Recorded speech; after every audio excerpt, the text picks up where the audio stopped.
So again, before we get started, this is a common question that I usually ask students, again, to understand their perspective on this topic. So again, guys, don't worry, even if you don't know the answer, or if you're not sure about it, still just try to initiate, and let's keep the session a bit interactive and fun rather than just keeping it one-sided. So a quick sample question, like according to you, in your perspective, what do you think hacking is? Anyone?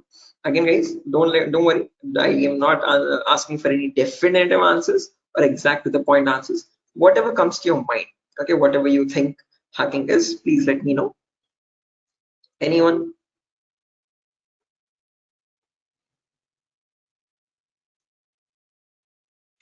Try to breaking the system. Trying to breaking the system, is that breaking, right? I mean, did I get it right? Break into To the system access is, Yes, yes. Try to to access your personal things like computer, mobile. oh, okay, trying to break into the Uh, system or access personal things. Unauthorized access to the system or a data. Unauthorized access to the system or data. That's a great answer. Again, all answers are perfectly right. There's nothing wrong with them. Perfectly correct answers. Anything else, guys? Does anyone else want to add anything to it?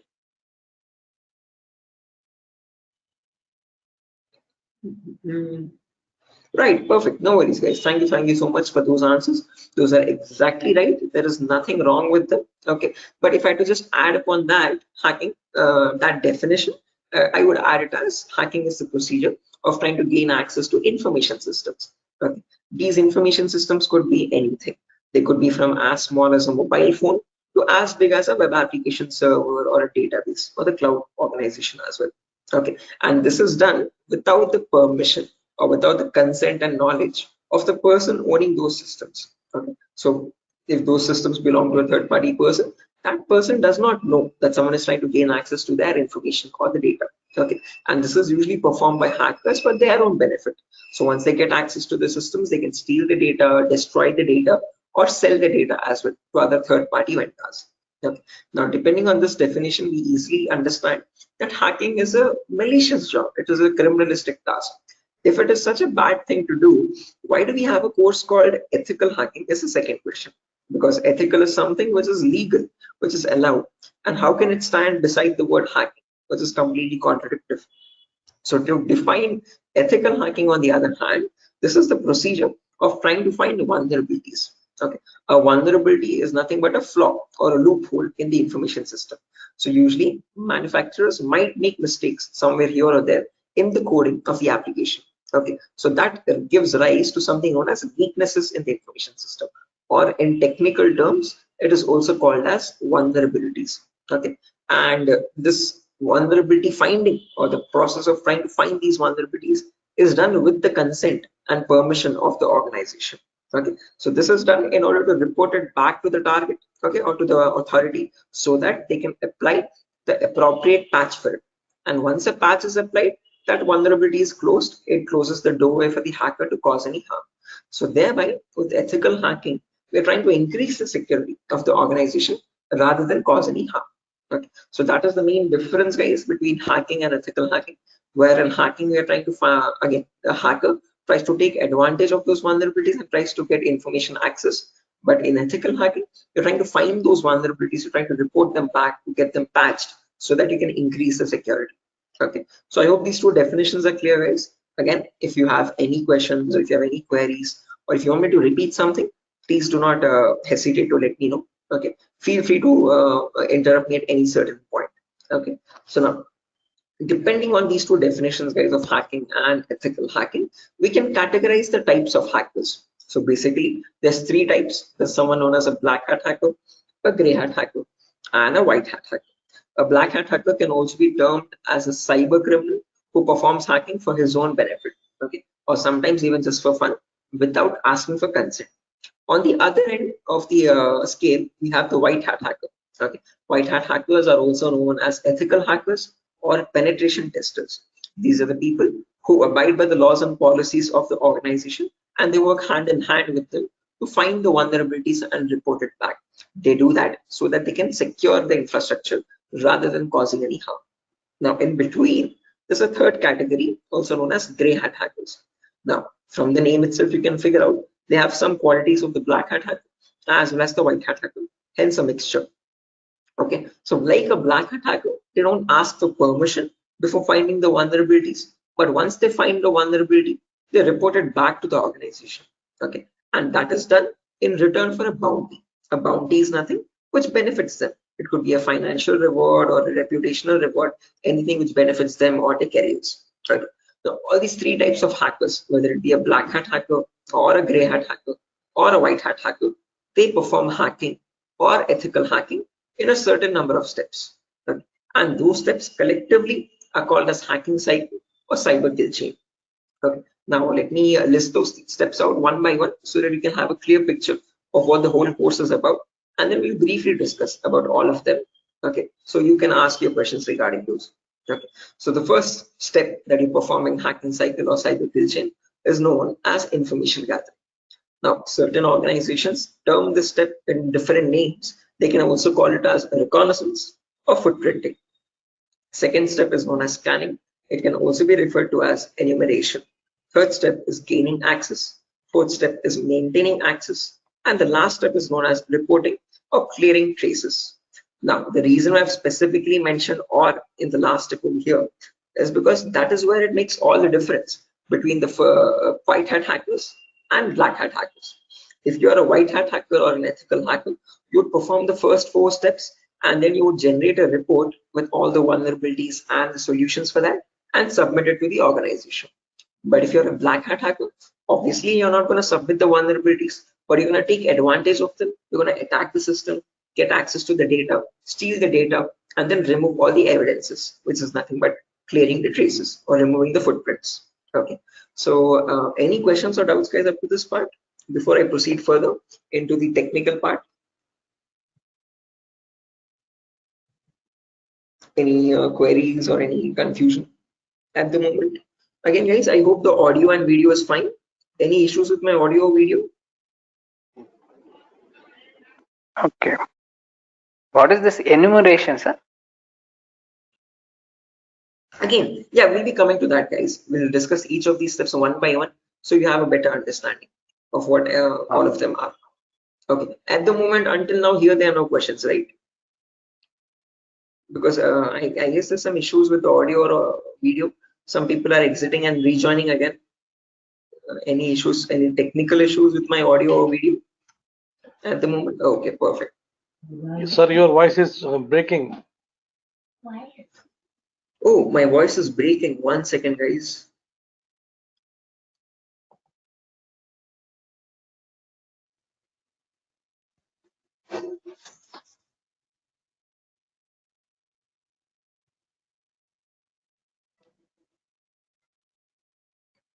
Okay, hello, 1 2 3, hello, 1 2 3. Now it is Guys, okay. it's okay, right? Right, perfect. Clear, sir. Right, let's proceed now, guys, and understand each of these steps one by one so you have a clear picture of what they are. So the first step is information gathering. Again, as the name itself suggests, this step involves the hacker or the ethical hacker to gather as much data as possible about your penetration testing target. Okay, and all this information is gained passively. What I mean by passively is that you get this information from other third-party sources rather than contacting the organization directly. Okay, so for example, if I have a target like Wipro.com, about Wipro.com, I'll start searching online for all the material for it. Okay, all the data regarding Wipro.com servers. Okay, the main question is what kind of data are we talking about over here?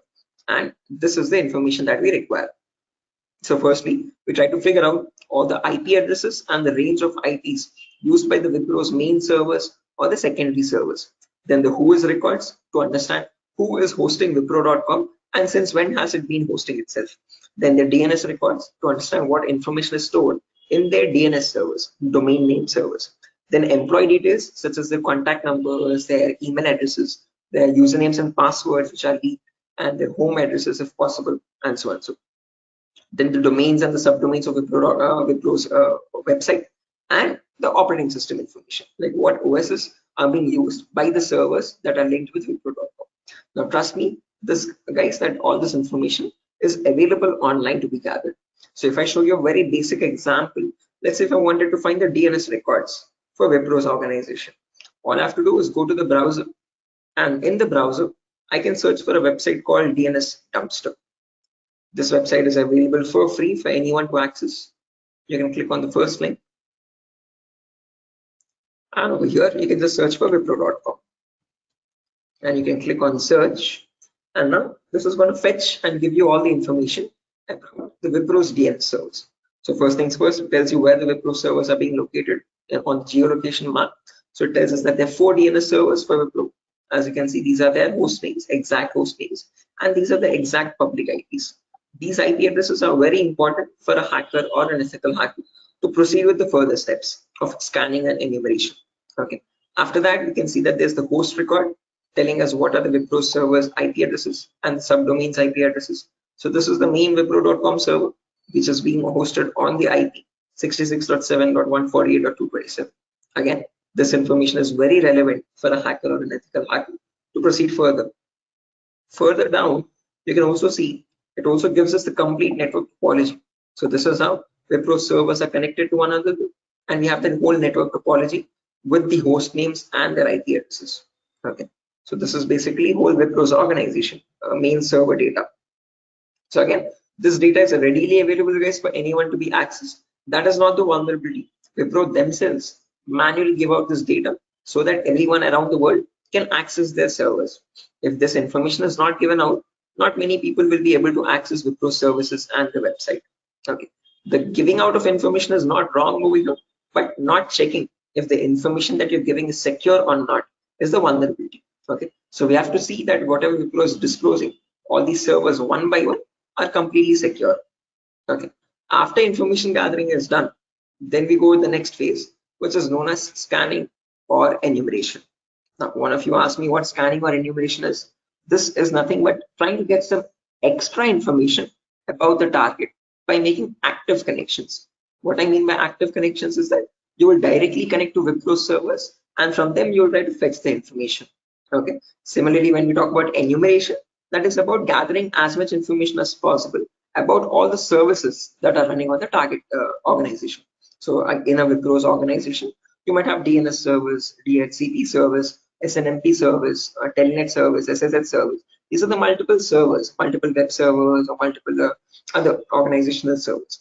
So about each of that server, you need to get information, like what version of services are they running and what applications are they running. So enumeration is trying to gather information about all the servers one by one by making active connections with them. Okay, so you're directly going to ping those servers and you try to fetch the information from them directly rather than contacting any third-party organization. Now, when we talk about scanning or enumeration, there are 3 types of them. There's something known as network scanning, then port scanning, and then finally vulnerability scanning. In network scanning, we can try to figure out on the target network what all devices are active. Okay, so what operating systems are they using, what servers are available, what client operating systems are there. So trying to understand what all devices are they using, IDS, IPS, routers, switches, what all devices are there. On those devices, then you perform port scanning. Port scanning is where you try to figure out what ports are open, and on those ports, what services are there running. Okay, what applications are there running.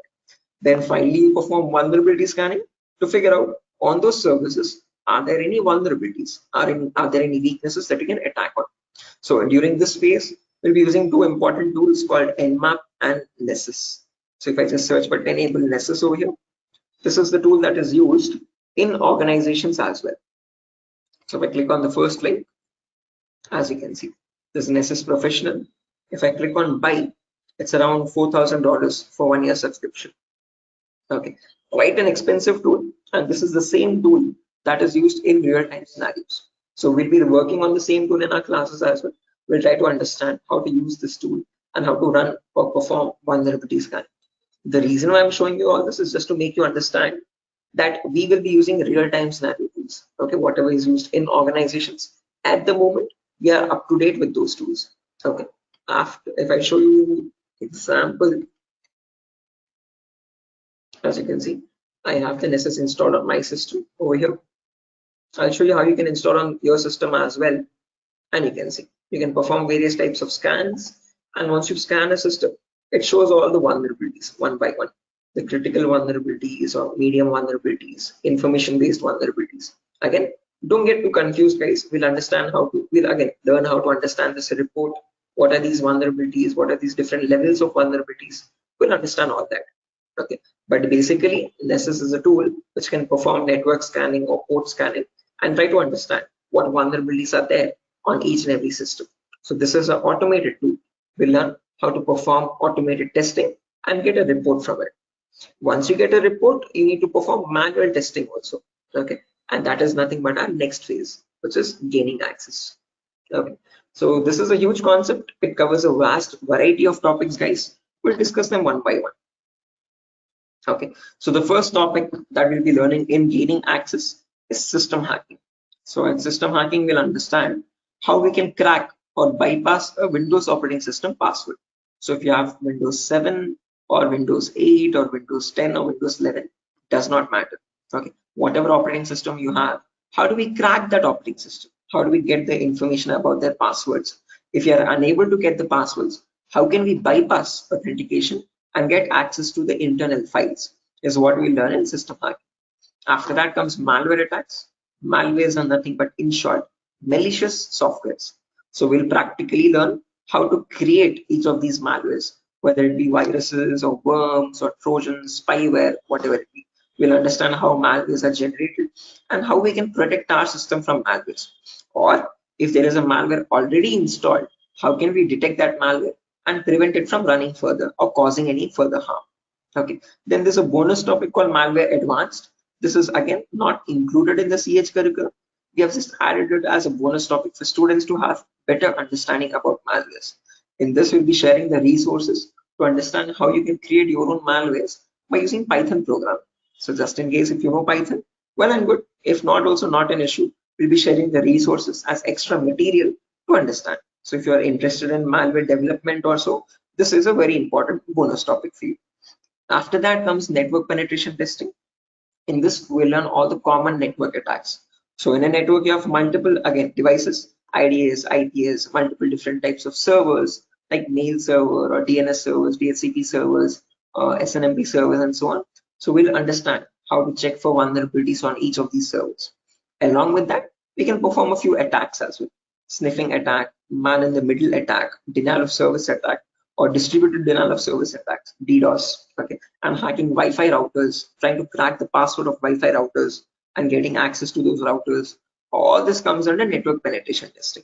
Okay, all the common attacks that we can perform in a local network. After that comes social engineering, where we learn how hackers create fake websites. Okay, whether it be Facebook.com, Instagram.com, Twitter.com, or Flipkart.com. How are hackers creating fake login pages? And from those fake login pages, how are they getting the passwords, credentials? So we learn what phishing attacks are, what are the other social engineering attacks through which hackers manipulate victims into getting their passwords. Okay, so we'll learn all that, and we'll also understand how to prevent these attacks, how to distinguish between a fake page and an original page, and so. After that, we have web application pen testing.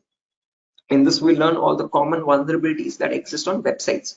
So again, websites also have some weaknesses, okay, on which attackers can exploit and try to get access to the internal web server data or the internal database data, and so on.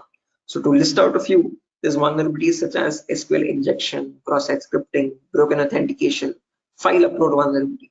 Now, might sound very technical, guys, but these are the weaknesses using which hackers can get access to your information, to your passwords and usernames. Okay. After that, finally comes hacking mobile phones, where we learn how we can hack an Android phone and get access to that Android phone remotely. After gaining access is done, then we have maintaining access and maintaining access, reporting and clearing traces, where we learn how we can maintain persistent connections. So if the target is restarting his system or shutting it down and starting after a very long time, how do we get access to that data? How do we still stay connected to the victim machine? Is what we learn in maintaining access. After that comes reporting or clearing traces, where I'll show you how you can generate a report and submit to your client or submit to your organization, or how do you remove the evidences. So this course is designed in such a way where we learn both the perspectives of a black hat hacker as well as a white hat hacker. Okay, and it's designed in a completely practical way, no theoretical nonsense. Every day we'll have a class for 1 hour where the first 20 minutes will discuss the theoretical part, understanding what that attack is or how to prevent that attack. And then the remaining 40 minutes will discuss the practical part of it, okay, with real-time scenario tools. To list out a few tools, we'll be using this tool such as Nessus, we'll be using Nmap, we'll be using Burpsuit, we'll be using the whole main Kali operating system, okay, which I have over here, as you can see. Okay. Before that, let me show the course content as well, guys, very quickly. So yeah, this is over here, the course content for the whole course. Okay, and the course is for a duration of 35 days, where we learn from the very basics itself. So most of the students ask this as a question, like, sir, are there any prerequisites? Do we need to learn something else separately? No, this course is designed in such a way where even a 10th standard student can come and learn the course for, without any trouble. Okay, because all the prerequisites are included in the course itself. So before we dive into the advanced concepts, there's a few prerequisites which we will cover. The first few introductory classes. First things first, we learn about networking basics. We learn what IP addresses are, what are IPv4 addresses, what are IPv6 addresses, what is a DNS server, what is DHCP server, all the important protocols, what is TCP protocol, what is UDP protocol. We'll discuss all that in networking basics. Then we'll jump into virtualization. Okay, virtualization, because as you can see over here, I'm running my Windows 11 operating system. On top of this, I'm running my Kali OS. Kali is a Linux-based operating system. Okay, and we need to install this. The reason being, this comes pre-installed with all the penetration testing tools. So for information gathering, web application attacks, password attack, Wi-Fi attack, all these tools are available in Kali Linux. These are not available for you in Windows. So that is why we need to understand how to install this Kali operating system. Okay, and for that we need a tool such as VMware. VMware is a virtualization software. This allows you to install multiple operating systems on the same machine. So I have my Kali OS, I have my Windows 7 OS. All of these are running on my Windows 11 operating system, as you can see. Okay, so on my Windows 11, I can run my Kali, Windows 7, whatnot, as many operating systems as I want. After that is done, then we learn basic Linux and Windows commands, because as I've mentioned, we'll be using Kali Linux. So we need to know how to operate that OS. Okay, so we'll understand what the basic Kali commands are. We'll get familiar or comfortable with the Linux environment, and then we'll dive into the advanced concepts. Okay, so there's a few extra concepts there mentioned as well, as you can see over here: cryptography, reverse engineering, IoT, cloud security. These are not mentioned in the presentation for us, but these are all the topics that we'll be covering. Okay, the whole course duration is around 1 month, guys, 30 to 35 days, and we'll have a class from Monday to Friday onwards for every day for 1 hour. Okay, and the timings will be same. We'll have timings at 8 p.m. Every class will be recorded, and you'll be getting the recordings as well online, which we will have permanent access to. So just in case if you're missing out any class, you can access the recordings whenever you want. Okay, if needed, we can take backup classes as well on Saturdays and Sundays, just in case if there's a lot of absence. Okay, so yeah, that's that, guys. A quick introduction on what the course is and how long the duration of the course is. If you have any questions, you can shoot at me right now. Please let me know, guys. Any queries, anything that you want me to repeat or so. Hey, can you hear me?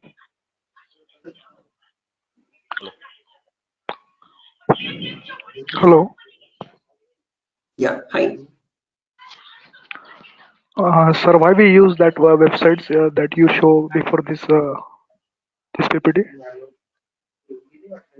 Sorry, Yogesh, I didn't get your question. Can you please repeat? Sir, we as you said that we use some websites for ethical hacking. So that website that you opened before this PPT, I'm asking about that Yeah, website. the DNS dumpster website, as you can see. This is for information gathering, trying to gather information about any certain client. So before we perform hacking, it's very necessary that we know all the data about that organization or the data about that target. So in order to get that data, we have to visit these third-party websites. Okay, sometimes your organization might not give you that data sufficient for us. Okay, that is why we need to gather that information from other third-party sources, websites like DNS dumpster and so on. Okay, the more the data you have, the more possibilities you have to attack the system. Okay, the more attack vectors you can find or possible paths you can find to attack the system. Okay. So that is why it is necessary to access these websites and get the data about our target from these websites. Okay, okay, sir, understood. Right. Any other questions, guys?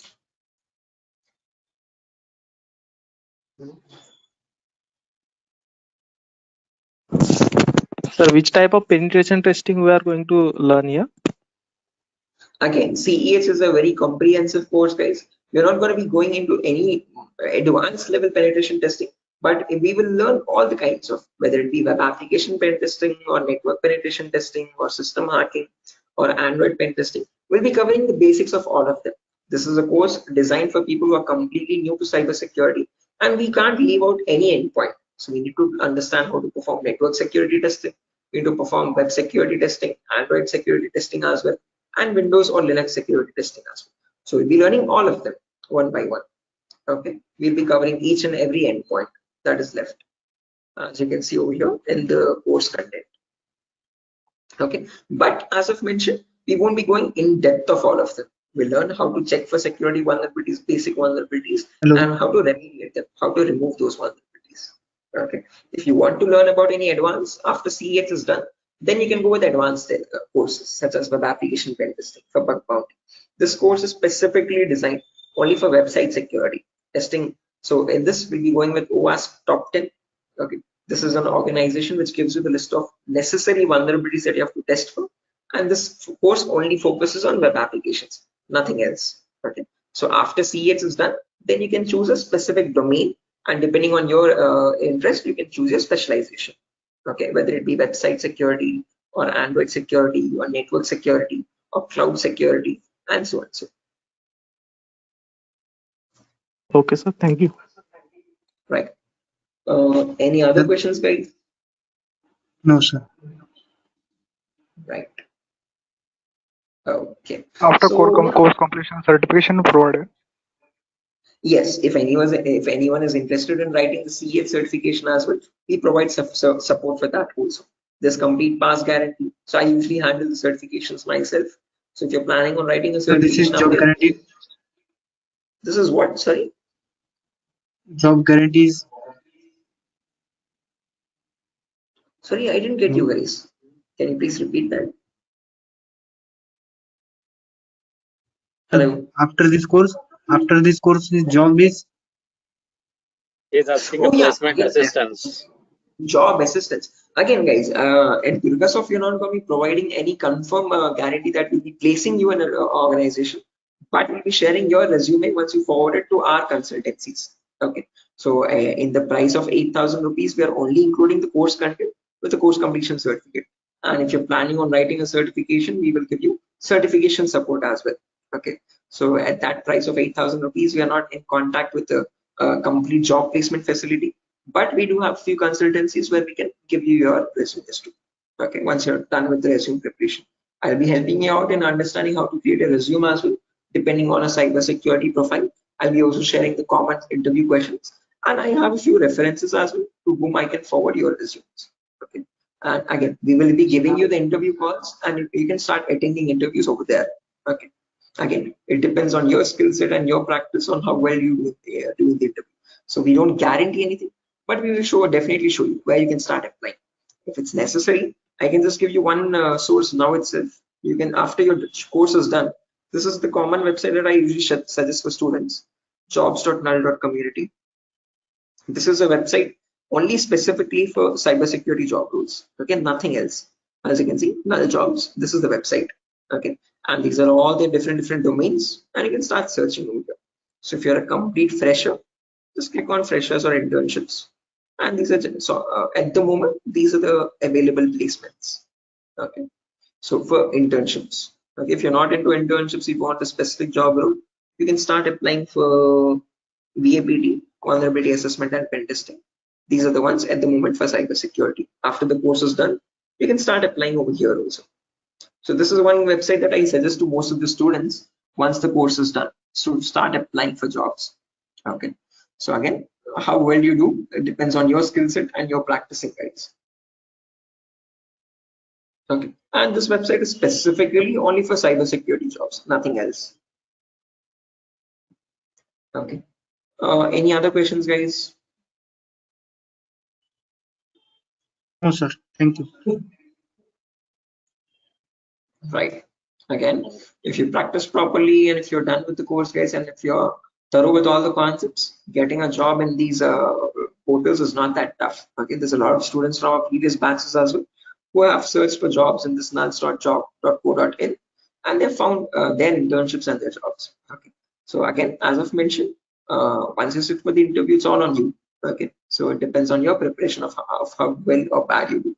So we can't guarantee anything, okay, because that's on your skill set, but we can at least show you where you can start applying for jobs. Okay, so yeah, that's that, guys. Nothing further for our session today.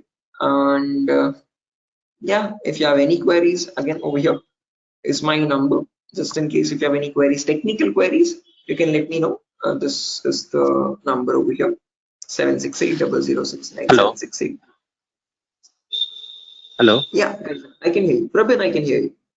Yeah. So I just wanted to know. Actually, I'm a working professional. I'm Right. working on the front end side, but wanted to move into this domain. So, what suggestions could you, give me on that side? Again, same, I would recommend if you're completely new to this domain, go with Certified Ethical Hacking, CH version 11. This is a foundational Okay. course for people completely new so you'll be learning everything from scratch. After that is done, if you possible, if time and financial permits you, you can write the certification as well from EC Council. So there'll be a CH examination for 125 questions. Okay. And if you give 75% of them right, you get certified from EC Council. You get a certificate from the US organization. Okay, so that adds edge to your resume. If not, if you are not, again, certification is quite costly. It's around $500. So if you're not planning on writing the certification, I would recommend doing some extra advanced courses as well after CH is done, and then add that at least to the resume to build some edge again. Okay.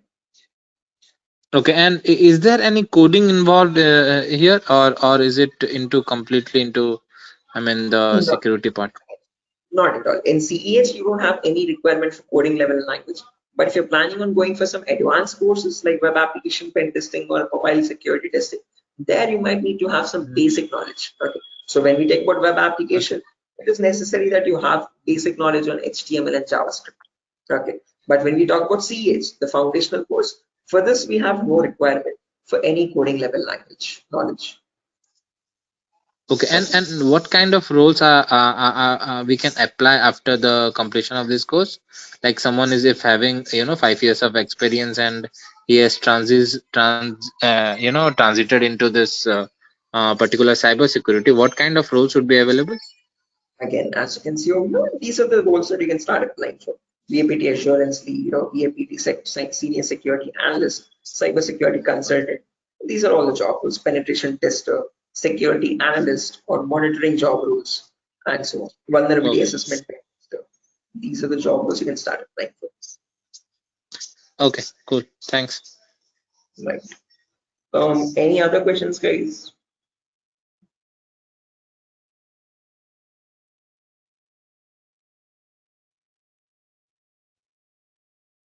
Right. Assuming there's no more questions, guys. So yeah, that's that for a session. Nothing further. Again, we'll be starting the course from Monday onwards, guys. Tomorrow and day after tomorrow, we'll be having the same demo. So just in case if you have joined late also, you can join tomorrow as well at the same time. And if not, you can directly join the course on Monday.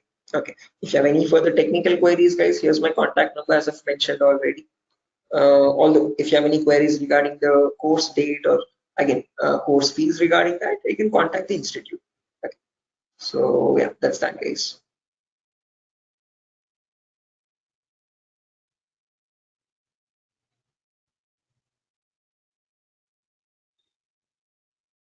Sure. So I'm gonna be exiting, guys. I hope you have enjoyed the demo. And yeah, if there's any queries, please do let us know how we can help you. Okay. Have a good day, and I'll see you soon. Bye bye.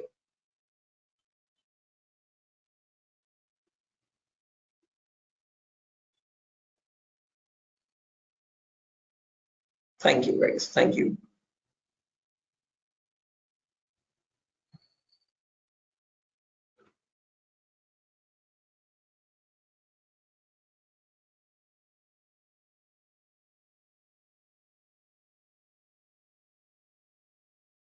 Okay.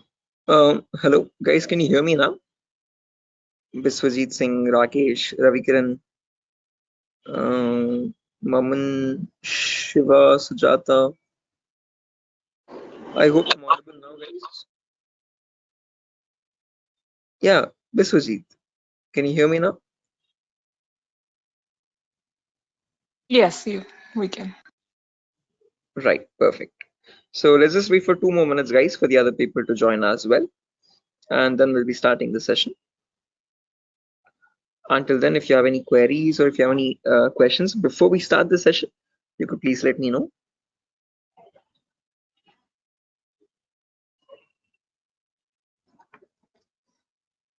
So, Yes, I excuse can me, hear sir. you. Yeah. So, is this the same demo was on Sunday? Yes, the same demo itself, guys. Oh, okay. I have attended on Sunday, so I thought it would be some different or what. No, it's the same demo, guys. A shorter version of that same demo. Again, we'll be starting the live classes, or the course is going to start from Monday onwards. So just in case we're planning on joining the course, you can join from Monday. The first class will be on networking concepts. Okay, thank you, sir. Tomorrow as well, we'll have one last demo. So Thursday and Friday, today and tomorrow will be the last demo sessions, just in case if students have missed out the previous demos, they can join. That's one last chance for them. And then from Monday, we'll be starting the course itself. Yeah, okay. So just in case, guys, if there's anyone who has already attended this demo session, again, just a heads up, this is going to be the same demo. It's not going to be any different from the previous ones. Okay, this is just backup sessions or backup demos for people who could not join earlier. Okay. Okay. Thank you, sir. Sure.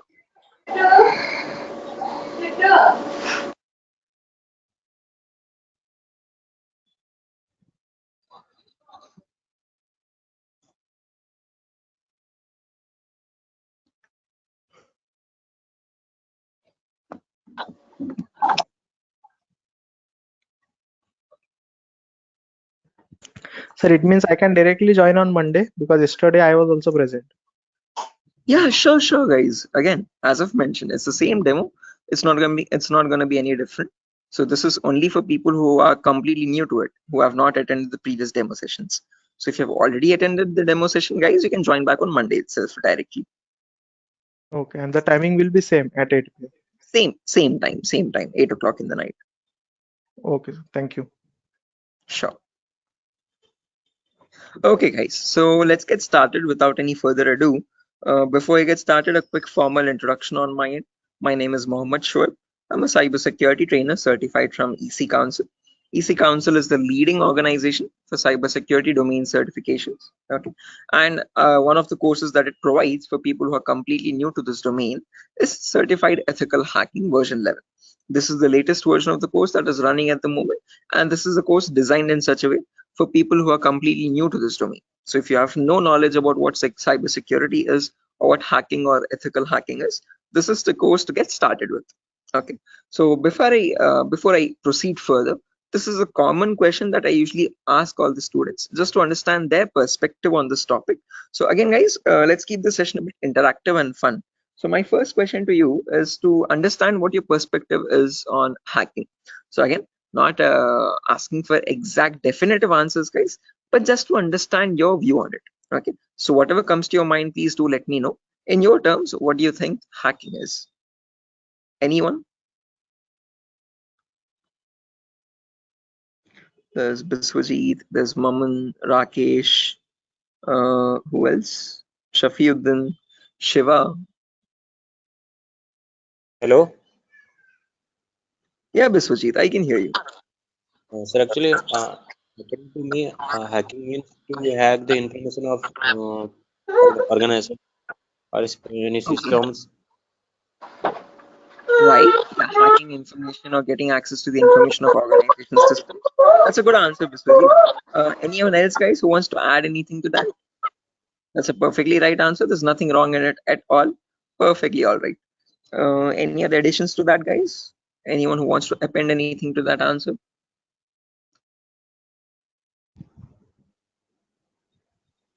Okay, no worries. Shiva, you were about to say something? Your mic was unmuted for a while.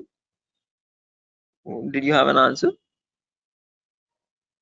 Okay, no worries, guys. So let me just add on with Biswajit's answer. So if I had to define hacking on, depending on using on his words itself, hacking is nothing but the procedure of trying to gain access to information systems. Okay, now these information systems could be anything. They could be as small as a mobile phone to as big as a database or a web application server or cloud organization itself. Okay, and this gaining access to these devices is done without the permission and the consent of the person owning those systems. Okay, so the organization who owns those systems has no clue that someone is trying to gain access to their data. Okay, and this is usually performed by hackers for their own benefit. So once they get access to the data, they can steal it, they can destroy it, or sell it on the dark web to other third-party vendors.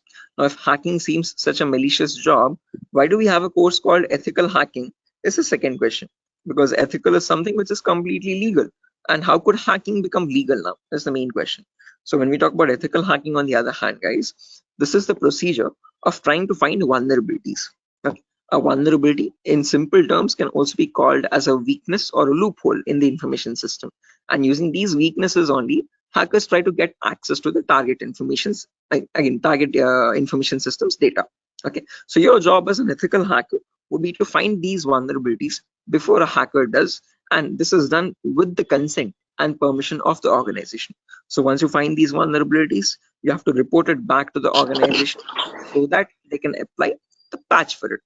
And once a patch is applied, you're thereby increasing the security of infrastructure and preventing hackers from causing any further harm.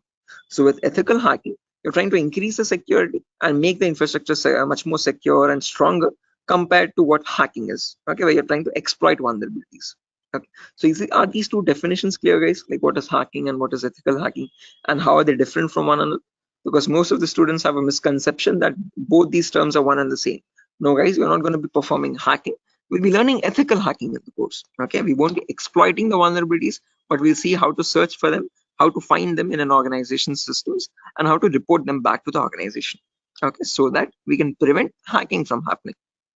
Now, depending on these two terms, guys, we can categorize the different types of hackers as well. So we have someone known as a black hat hacker, then we have someone known as a white hat hacker, and in between there's someone known as a gray hat hacker. Okay, so firstly, the first category is black hat hackers. These people are also commonly referred to as cyber criminals. Okay, these are people who perform hacking for their own benefit, and they do this by asking no consent at all. On the other end of the spectrum, we have the white hat hackers, who are also termed as ethical hackers or penetration testers. Now, these people perform ethical hacking, or in simple terms, penetration testing, to find all the vulnerabilities in the organization. And they do this by asking for consent and by following all the laws and policies set by the organization. So they do not cross any line, they do not perform exploitation of any vulnerabilities, they only work to increase the security of the organization. Now, in between white hat hackers and black hat hackers, there's someone else known as a gray hat hacker.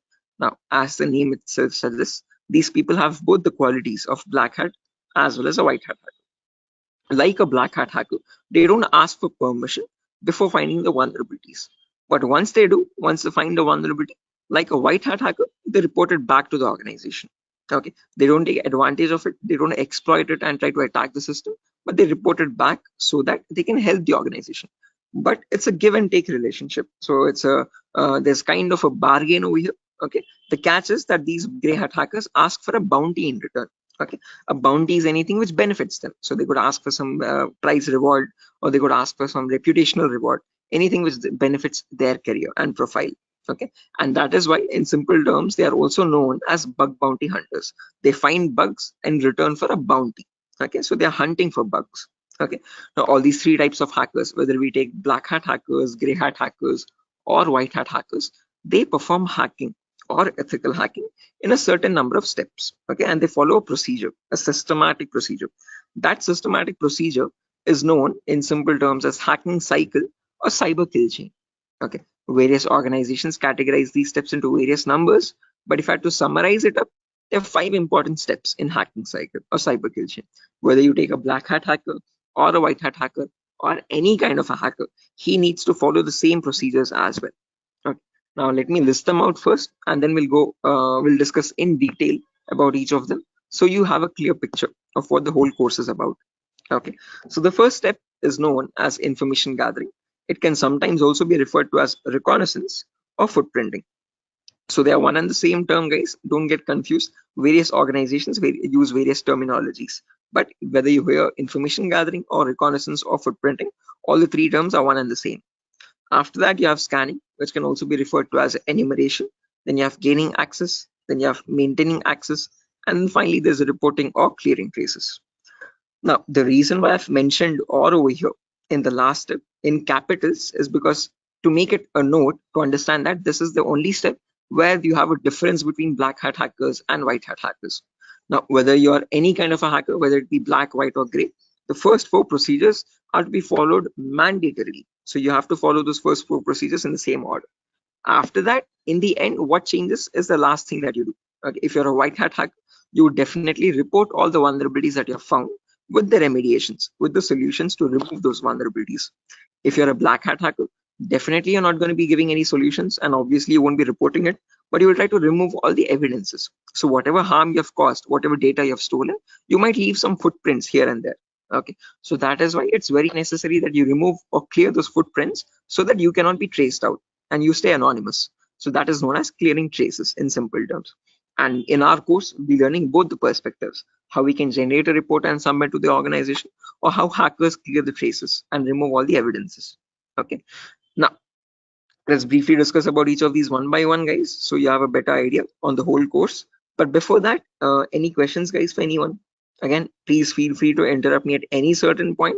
Do not hesitate to ask a question. Please let Hello, me know. Yeah, Biswajit, I can hear you. sir. Is this class is getting recorded? Yeah, this will be recorded, definitely. Every single class that we take will be recorded and it will be uploaded to the Google Drive. So even once we start our course as well, the whole duration of the course, every single day we'll take a 1 hour class, and each class will be recorded and uploaded to the Google Drive. So that just Okay, in case if you're missing out, if you're absent for a session, you can access the recordings whenever you want to. okay, okay, sir. Actually, from the starting, you told about hacking and ethical hacking. So, could you please briefly tell me? Hacking means like you're hacking the particular credence, some credential information, like something personal information you are hacking. But ethical hacking was that I did not get it properly. Good question. Again, Biswajit, when we talk about hacking, this is something that cyber criminals perform. Okay, hacking is where you're trying to get access to information devices. Okay, and using those information, what you do with that information defines what kind of hacking you do. Okay, so in ethical hacking, we are trying to understand how hackers are hacking that information. So what are the procedures are they following, and how are they actually finding that vulnerability, and how are they checking for those vulnerabilities on the systems? Okay, so we as ethical hackers try to find those same vulnerabilities that hackers use, and we try to rectify those vulnerabilities. We try to apply the patches for them. Okay, so just like how hackers do it, we are going to do it in an ethical manner. Yeah. Okay, that means, sir, if a hacker is trying to hack the some particular information, and the ethical hackers are there to prevent that through their coding or whatever the algorithms. I think. Exactly. Again, in simpler terms, it's not about algorithms and stuff, but it's about the source code actually. Okay, so whatever it is known as a vulnerability. A vulnerability is a weakness or a misconfiguration of the system. So ethical hackers do the job of finding those vulnerabilities before a hacker can cause any harm. Okay, and once the vulnerability is found, they disclose it to the organization, and organization will remove that vulnerability so that your systems are secure. Okay, okay, okay. Sir, then although you told about the black hat hackers, red hat, and gray. So what are the like? What are the job responsible of the three hackers? Again, yeah, I'll be coming to that as well, Biswajit. So when we talk about ethical hackers, we have a certain few job roles that we can apply for. I'll be discussing that at the end of the class. Okay. Until this part, any questions at all? Okay, okay, hacking cycle. And you information gathering, scanning, information. You will tell detail about this chapter, I think. Right now, yeah, that's the main thing to do right now. I'll be doing that now. Okay, okay, okay. Sir, you continue. Sure. Right. Anyone else, guys, who has any other confusion or any issues with the clarity? Mamun, Shafiuddin, Shiva. Right. Okay. Now let's briefly discuss about each of these terms, guys, one by one. so that you have a better picture of what we are going to be discussing in the course as well. Okay, so the first step is information gathering. Okay, as the name itself says, information gathering is nothing but trying to gather as much data as possible about the target organization. So if we take a client, for example, Wipro.com, for the time being, we need to gather information about Wipro servers. Okay, now the main question is, what kind of information are we talking about over here? And this is the information as follows. Okay, so we try to gather information such as the IP addresses or the range of IPs used by the Wipro servers, then the whois records to understand who is hosting Wipro's website, and since when it has been hosted, when was it last updated, when will it expire, then the DNS records to understand what data is stored in the DNS servers, then employee details such as the contact numbers, email addresses, usernames and publicly leaked passwords, and domain names of the Wipro.com, subdomains of Wipro.com, and operating systems. So what OSs are they using in their organization? So if I give you a very basic example, I can just go to my browser, and in the browser I can search for a website called DNS Dumpster. This is a common website that I usually show in the demo sessions. So if I search for DNS Dumpster, I get the first link. Now this is an example of information gathering. So you're trying to gather information about Wipro.com from other third-party sources.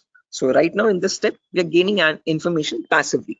What I mean by passively is that we are not contacting Wipro.com directly, but we're trying to gather information about Wipro.com from other third-party sources, such as DNS Dumpster. Now when I click on search, I can notice this gives me all the information about Wipro's DNS servers. Okay, so at the moment Wipro has 4 DNS servers with these host names and these exact public IPs. So these IP addresses are very important for a hacker or for an ethical hacker to proceed further in the further steps of hacking. Okay, after this information is given out, we can see the mail servers, we can see the DNS servers, we can see all the host records, which are nothing but the main servers of Wipro.com, the main domain name and the other subdomains, and their exact public IPs. Scroll down much further and you can see the whole complete network topology. So this is how Wipro's servers are connected to one another. Okay, so these are all the servers of Wipro. Okay, the main domain and all the subdomains, and the mail servers also, mail or DNS servers. Okay, so this gives us complete information of all the endpoints that you have to test for complete security of Wipro. Okay, now this information is given out by Wipro itself. It needs to be given out. It is mandated so that people can access their services. Okay, what that is not the vulnerability, guys. Giving out the information is not the vulnerability, but not checking if each of these endpoints are secure or not is the vulnerability. So a pen tester or an ethical hacker needs to check for each and every endpoint and see to that that on each of these servers there are no unnecessary ports running or unnecessary services running which are having vulnerabilities. Okay, so now next comes the scanning phase. So after you gather information like this about a target organization, then we go with the scanning phase. Okay, scanning is where we get some extra information by directly contacting the servers. Okay, so to gather more information by making active connections with the direct target. So in this phase, we'll be using 3 types of scanning. There's network scanning, port scanning, and vulnerability scanning. In network scanning, we try to figure out on the target network, on the target organization, what all devices are being used. So if we take Wipro, for example, in Wipro's company or in the Wipro's office, what all devices are being used? What servers are they using? What firewalls are they using? What IDS, intrusion detection systems or intrusion prevention systems are they using? And what all services are they using? DNS, DHCP, and so on and so. Okay, once we know that, then we perform port scanning to figure out all the services as well and their version details. So if they're using DNS service, what version of DNS are they using? If they're using mail services, what mail services are they using and what versions are they? Okay, finally perform vulnerability scanning to find the weaknesses on those servers. So if there's any application with an inbuilt weakness, or if there are any misconfigurations like weak password or default unnecessary ports open, all that comes under vulnerabilities. So we scan for vulnerabilities by using some automated tools. Okay, so if I go to the browser now, I can show you one of the very important tools, which is Tenable Nessus. So this is the same tool that is used in organizations, guys. As you can see over here, quite an expensive tool as well. If you click on buy, you can see it's around $4,000 or so for 1 year subscription. And we shall be using the same tool in our lab setup, in our classes. So let me show you how the tool looks like. Admin password. Yes. So again, default password, default credentials. policies, scan templates. So this is how your Nessus tool looks like, guys. So this is capable of performing your network scan or port scan or vulnerability scan and gives you the list of vulnerabilities. So once you perform a scan, it shows you in your network whatever devices are there, what vulnerabilities are there on those devices. So it categorizes the weaknesses on the system in 5 levels: information, low, medium, high, and critical. So if a company has any critical vulnerabilities, it means hackers can easily get access to their servers. Okay, so we'll understand how to perform vulnerability scanning, how to know if a system has any vulnerabilities, and if hackers can hack their organization so easily. Okay, if they can hack, how do we provide the solutions is also what we learn. Okay, after scanning is done, then we go with the next phase, which is gaining access. Now this is a huge concept, guys, covers a lot variety of topics, and these are the topics as follows. Before I proceed further, any questions or doubts up to this part, guys, in information gathering or scanning?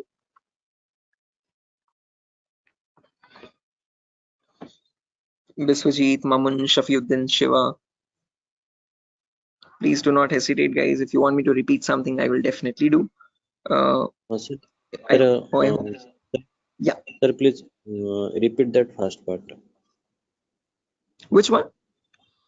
Like before gaining access, you told about some gathering information. Like I understood that what if their system in vulnerability in the system, so hackers are easily hack that system. So I understood somehow. Oh yeah, in information gathering again, Biswajit, as I've mentioned, we try to gather information from other third-party websites. So there's websites like DNS Dumpster, Hunter.io. So from other third-party sites, we gather information about the target. After that, then we perform scanning. So we directly get access to target servers or whatever target it is, whether it is Wipro.com or so and so. Okay, and in their target organization, we perform the scanning to figure out in their network what devices have what vulnerabilities. So in my local network, I have scanned for 3 devices, and in each of these devices, I can see the weaknesses on each system. Okay, tells you what the weakness is. Okay, if there's an unsupported OS, what is the solution to remove that vulnerability, and what can be performed with that vulnerability. So this scanning tool gives you that up-to-date information. Okay, so this is all this all comes under automated vulnerability scanning.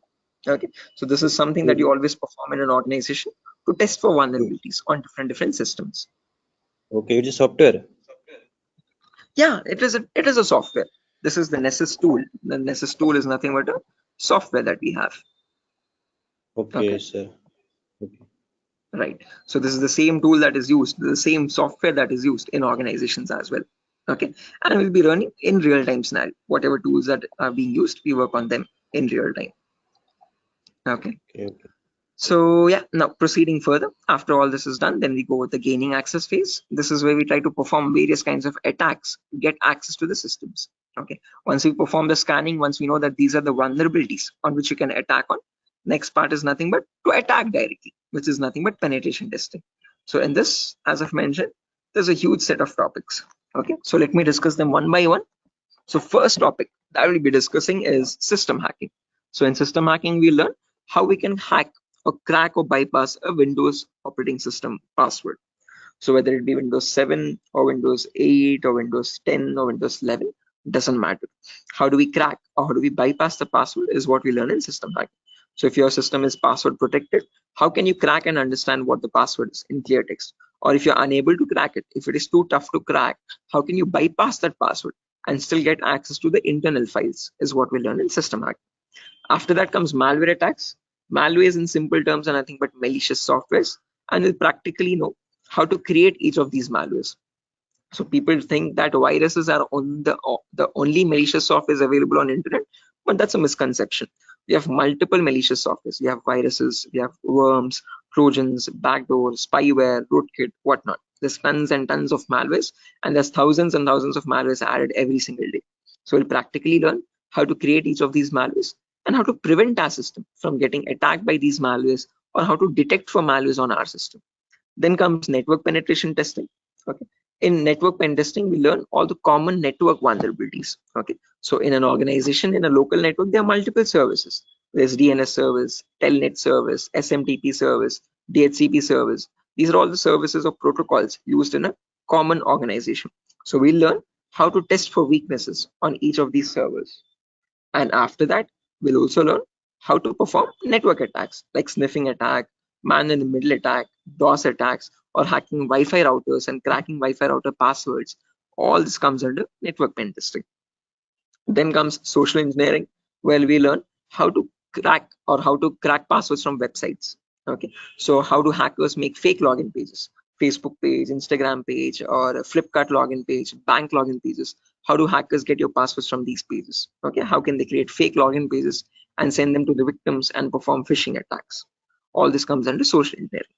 Then finally comes web application pen testing, where we learn all the common website weaknesses. Okay. Is this useful for SOC analyst role? Yeah, Shafiuddin. We'll be discussing a very basic tool called Splunk as well. That is very important for your SOC analysis role. Okay. SOC is nothing but Security Operations Center, guys, just in case if anyone is confused. Okay. In SOC job roles, we usually see how to monitor and detect threats. Okay. Threats are nothing but attacks. Okay. So for that, we'll be discussing a very basic tool, a very important tool actually, but the very common tool used in SOC, which is Splunk. So this course was helpful for that as well. Shafiuddin.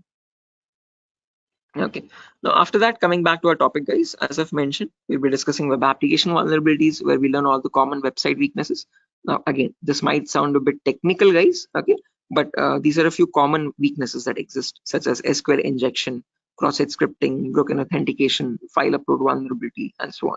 So these are the weaknesses that hackers use to get access to the web server, okay, or the databases in the backend. Okay, after that, we have hacking mobile phones, where we learn how to hack or crack an Android application phone. Okay, so how do we use Trojan attacks and get access to the Android phone remotely? Okay, after this is done, then we have two small topics, which are maintaining access and reporting or clearing traces. So this is the most important concept, guys, gaining access. After that, we need to know how to maintain persistent connections. So how do hackers maintain a connection even if the system restarts? Okay, is what is known as maintaining persistent connections. After that, we have reporting or clearing traces, where we'll see how to generate a report and submit to the organization. Or if you're a black hat hacker, how do they remove all the evidences? How do they clear the traces? Okay. Now, since not everyone is from a technical background or might not be from a technical background, we will discuss a few prerequisites as well. Okay. So the course is designed in such a way where you don't have to learn anything separately from outside. So if you're, this is in a way to even a 10th standard student to understand this course in a simple and sufficient manner. Okay, so before we dive into all the advanced concepts, we'll be discussing these 4 prerequisites or 4 to 5 prerequisites. So first we'll learn basically what ethical hacking is, or how is it different from hacking. Then we learn virtualization. Okay. The reason why we need to learn about virtualization is because we'll be using a tool called VMware. So as you can see on my desktop, this is my Windows 11 operating system, and on this I have my VMware application. Okay, this VMware allows me to run multiple operating systems on one single machine.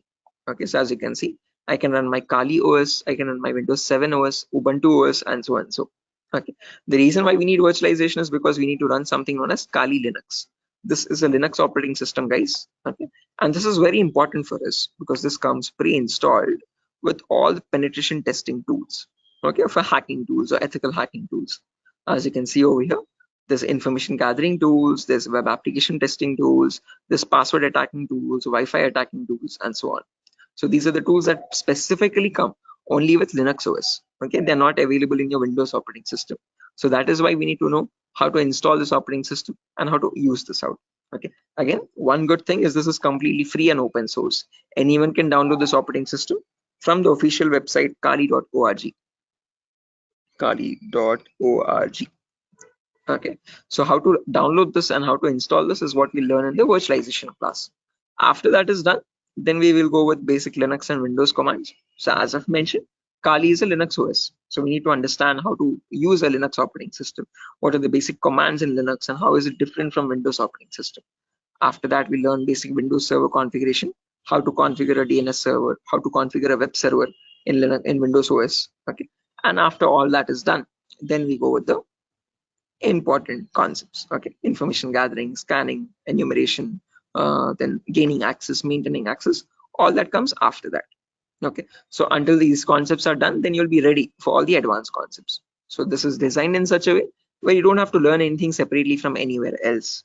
Okay, so after that, again, there's a few bonus concepts as well, guys, such as cryptography, reverse engineering, IoT, cloud security, Splunk, So these are not included in other institutes. Okay, these are a few concepts that we have specifically designed in such a way so that you can proceed further and learn advanced courses as well if you're interested. Okay. So yeah, that's that, guys. Again, one last thing, the whole course is for a duration of 1 month, where you'll have classes from Monday to Friday every day for 1 hour. Okay, and every class will be recorded and it will be uploaded to Google Drive. So just in case if you're missing out any classes, you can access the recordings as well. Okay, so yeah, that's that, guys. Any questions on your end? Yeah, Biswajit, you were asking me one question, asking about the job roles, I guess. So once you're done with the course, you can start applying for job roles like SOC analyst, vulnerability assessment tester, or penetration tester, or again, security engineer, and so on. So, okay. So these are the job roles that you can apply for once you're done with the course. Actually, I have taken this course on. I was just learning this course just to get a job in that ethical hacking, like information security, and in any IT company. So actually, sir, as I came to know that, sir, is there any like coding algorithm required to just like to do such kind of activity in Good ethical question. hacking? Great question. This is a very common question that is frequently asked by students, that do we need any coding knowledge required for this course? Definitely not. So, sir, in CEH we will be discussing again. We will be primarily focusing on Linux operating systems. So we need to know how to use a Linux OS properly. Okay, so that is the only requirement which we will be learning throughout the course. Okay. Other than that, you do not require any coding level language knowledge at all. Okay, so coding or development knowledge is not at all necessary. Wherever it is, we will be discussing that basic necessity of it. Okay, so there are certain topics where we have a topic called malwares. So in this we learn how to create malwares. Okay, so in that one topic will require basic coding language knowledge, but again, that itself I will myself be teaching it. Okay, so you don't need to learn anything separately from anywhere else. And other than that, this one topic, malware, we won't be using coding language at all anywhere. Mhm.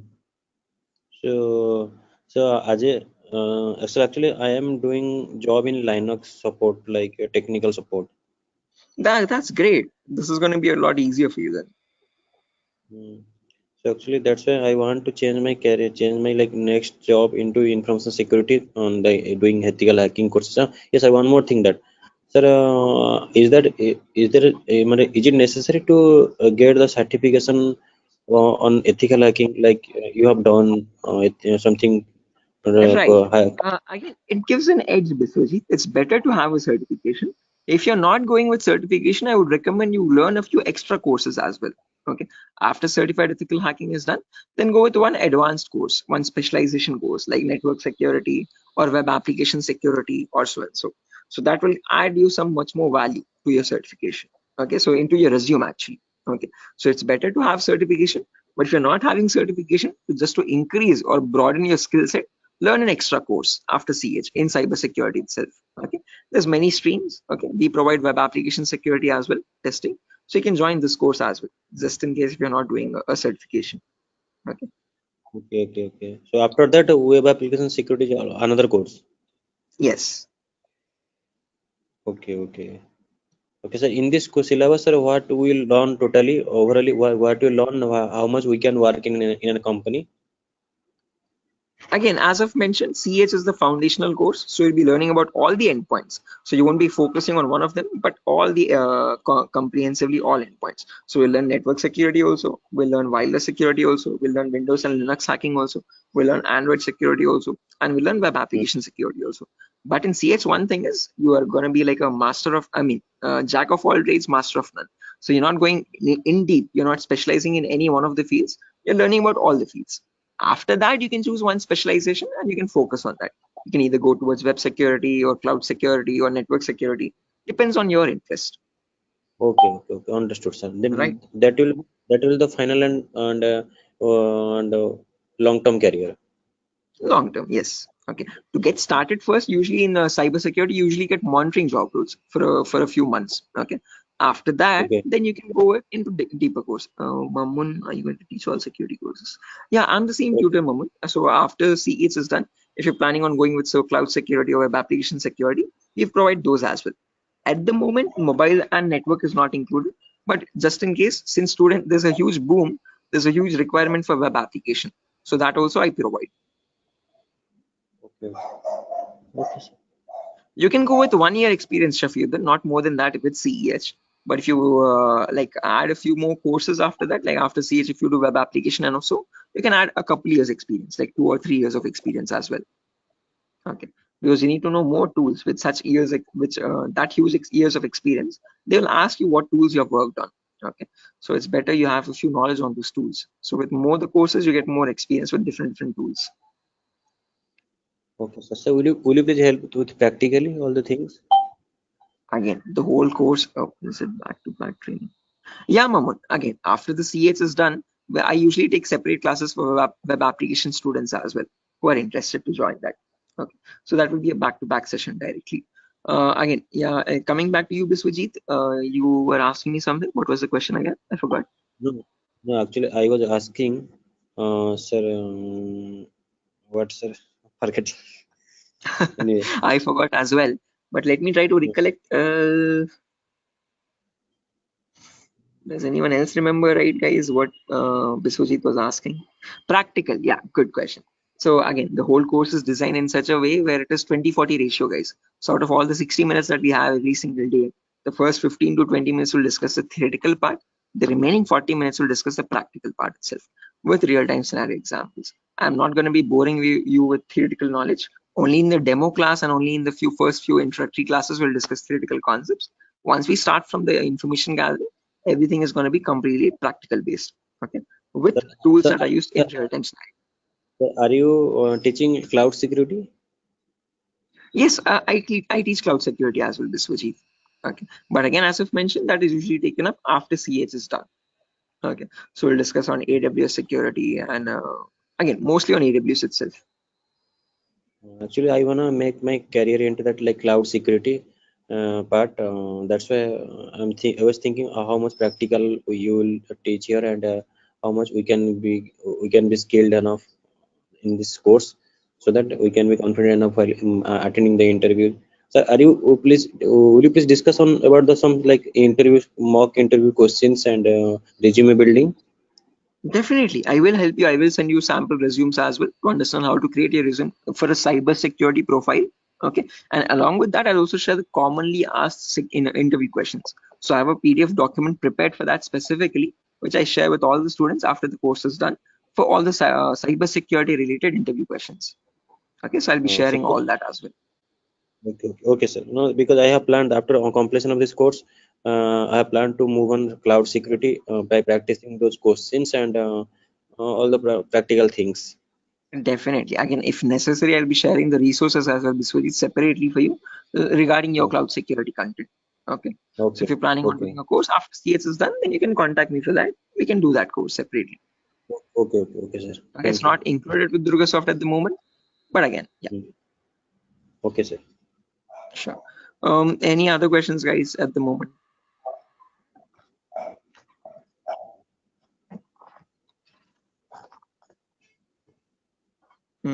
Okay, assuming there's no questions, guys, I'll be ending the session over here. And yeah, that was great interacting with you guys all, Biswajit, especially with you because you have asked a lot of questions.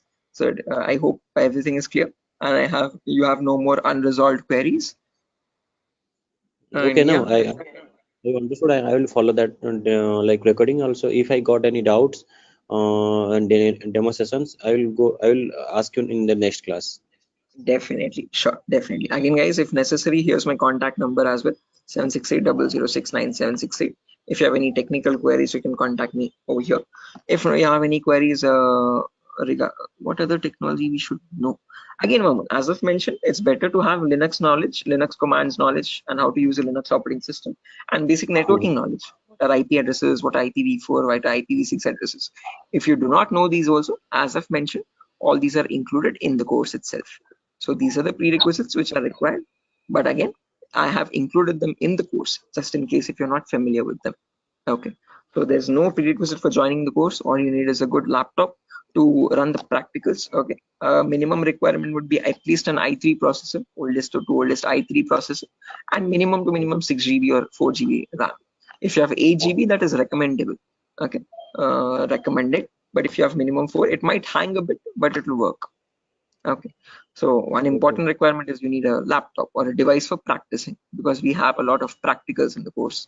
Okay, so other than that, nothing else is required. Okay, just interested mindset and a device to practice on. Those are the only two requirements for this course, nothing more. Okay. All right.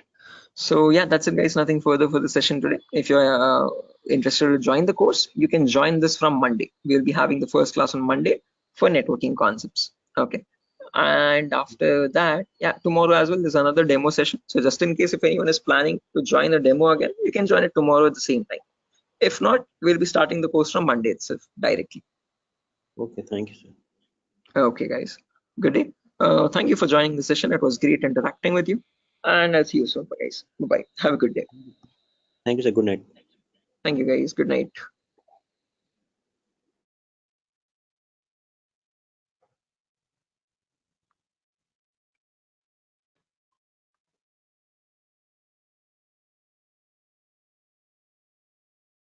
Guys, can you see the screen now? Yeah, I can see you now. Yes, sir. With the Yes, it's visible. Sujata, Sogat. Yes, sir, it's visible. Right, perfect. Thanks. Okay, how many people are there?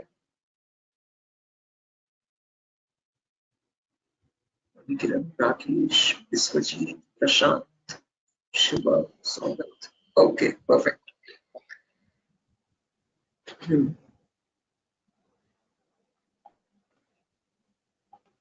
Okay, guys, let's get started with the session without any further.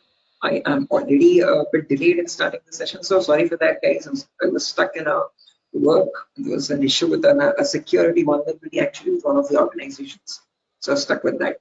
But anyways, let's get started with our class today. With our first session today will be on basic networking concepts. Before I get started, any issue with my audio or video? Anyone? Is everything fine? Can I proceed Yes, with the sir. class?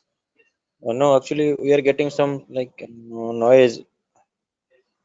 A kind Oh, of there's some issue. background. Yeah, Yes, they're we can not call it as a kind One, of. Hmm. not clear. one second. Thank you. 1 second. I'll just change my microphone. Just give me a second for that. Yes, yes.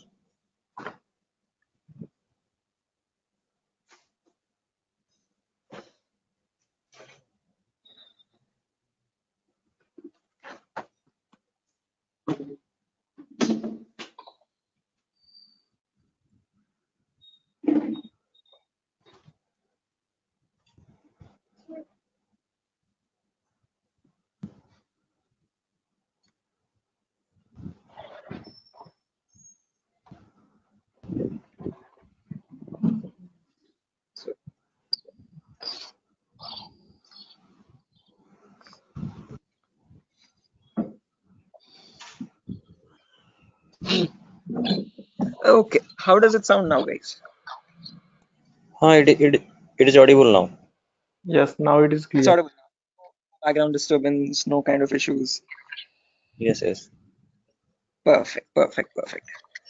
Okay, guys. So let's get started without any further ado. So as I've mentioned, in today's class, we'll be going with basic networking concepts. We'll discuss what IPv4 addresses are. Okay. So before diving into IPv4 addresses, let's try to understand what a network is and what a host is. Now, these are very two simple words that you keep coming across every single day. Okay. A host is nothing but an information device. Okay. Any information device which is capable of communicating with other devices is known as a host. Okay. It could be a mobile phone, it could be a router, it could be a laptop, a personal computer, or any other device, an information device, okay, which is capable of communicating with other devices. Now, when you have such devices connected to each other, okay, which can communicate with one another, that forms a network. Okay, so a network is a collection of hosts which can communicate with each other and transmit data. Now, just like how we humans communicate with one another, we have our respective names. Okay, I can address you by your name. You can call me by mine. Okay, and we can communicate with one another. We have our unique identities. Okay. Similarly, these information devices as well have their unique identities. Okay. So when they communicate from one device, when it wants to send packet to another device, it has a unique address for each device. Okay. And on that address, they communicate with one another. and that address is known as the IP address, guys. IP stands for Internet Protocol.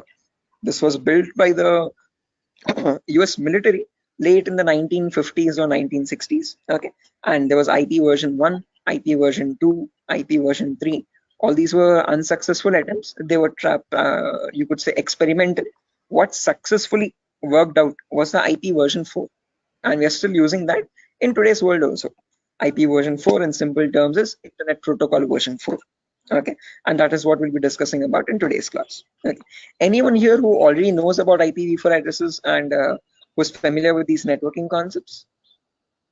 No, sir. Anyone?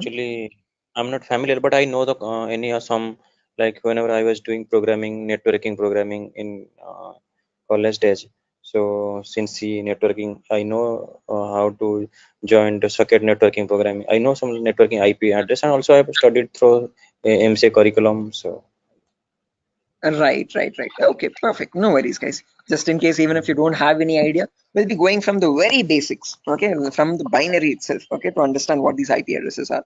Just as a information question, I just wanted to know if anyone was familiar. If not, also, don't worry at all. Okay. So I hope you know why we need IP addresses, guys. IP addresses are nothing but acting as an identity for each device. Just like how we have our names, you can address me by mine, I can call you by yours. Similarly, devices communicate with one another depending on IP address. Okay. Now, how does this IP address look like? Okay. Our names have alphabets in them: SHOAIB, SIVA, Shiva, and so on. So, but IP addresses are completely numeric based. Okay. Specifically IPv4. Okay. IPv4 are completely numerical or decimal addresses. Okay. It's a 32-bit address, first property. Now, what is a bit? A bit is nothing but the smallest data format. Okay. It comprises of either 0 or 1. Okay, and your IPv4 address is a 32-bit address. What I mean by 32 is that it contains 32 zeros and ones like these consecutively. Okay, and these 32 zeros and ones are divided into 4 equal parts. Each part is known as a octet. Okay, octa in the sense 8 bits. Okay, so you have 4 parts, it's 8 bits each. Okay, and each of this is known as a octet. In simple terms, it can also be called as a byte. Okay, and each octet or each byte is separated by a dot symbol. This is how computers know IP addresses to be like. Okay, this language is known as the binary language of zeros and ones, and your computers or information devices all communicate on binary language only. But for us humans, it's quite tough to understand binary. Okay, so we can calculate it now. If you're quite familiar, if you have some experience, you can calculate binary in your mind itself. But looking at it and understanding it's quite tough. Okay, so in today's class, we'll understand how we can convert any binary number to a human readable format, to a decimal number. Okay, decimal numbers are from 0 to 9. Okay, these are human readable, what we use regularly from day-to-day life. Okay, what computers communicate on is binary data. Okay, so today we'll understand how to convert binary data to decimal data and how we can range the IP addresses. Okay, before that, a quick introduction on data formats. As I've mentioned, 1 bit is nothing but a value of 0 or 1. When you combine 8 such bits, that becomes a byte. Okay, in simple terms, it can also be called as an octet. When you combine 1024 bytes, that becomes a kilobyte. Your TextPad files, your contact applications, and all these are in kilobytes of data. Okay, when you combine 1024 kilobytes, that becomes a megabyte. Okay, your PDF documents or your music files are in megabytes of data. 1024 megabytes becomes a gigabyte. Okay, your movie files or larger softwares are in gigabytes. 1024 gigabytes becomes a terabyte. Your hard disk is in terabyte storage data, and 1024 terabytes becomes a petabyte. We have never used petabytes until now. This petabyte data is usually used by cloud organizations. Okay, OneDrive, Google Cloud, blah blah blah. Okay, now let's understand how to convert this bit data or binary data into decimal data. Okay, so what I've done is I've taken down this first octet over here, 10101010, and I've written it down over here, as you can see, in an expanded format. Now to convert this, there are 2 simple methods. Method number 1 is there's two simple steps to it, not methods, sorry. Okay, there's one method only. Okay, and with 2 simple steps. Okay, step number 1 is you write down the values from 2 to the power 0 all the way up to 2 to the power 7 from right to left. Okay, why specifically 2 to the power? Because this is binary data. You have only 2 possibilities, either a 1 or a 0. So first 2 power 0, then 2 power 1, then 2 power 2, then 2 power 3, then 2 power 4, then 2 power 5, 2 power 6, and 2 power 7.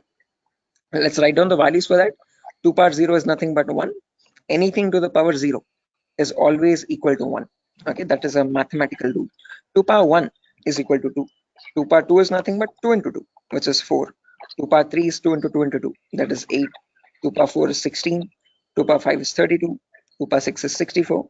And 2 power 7 is 128. Okay, now to convert this number, all you have to do is, just a second guys, let me open up Zoom so that I can draw on the screen. Give me a second.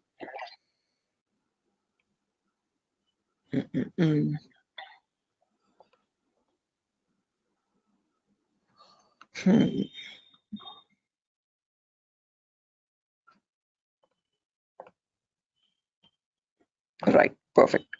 So when you want to convert any number from binary to decimal, first things first, you have to write down these numbers.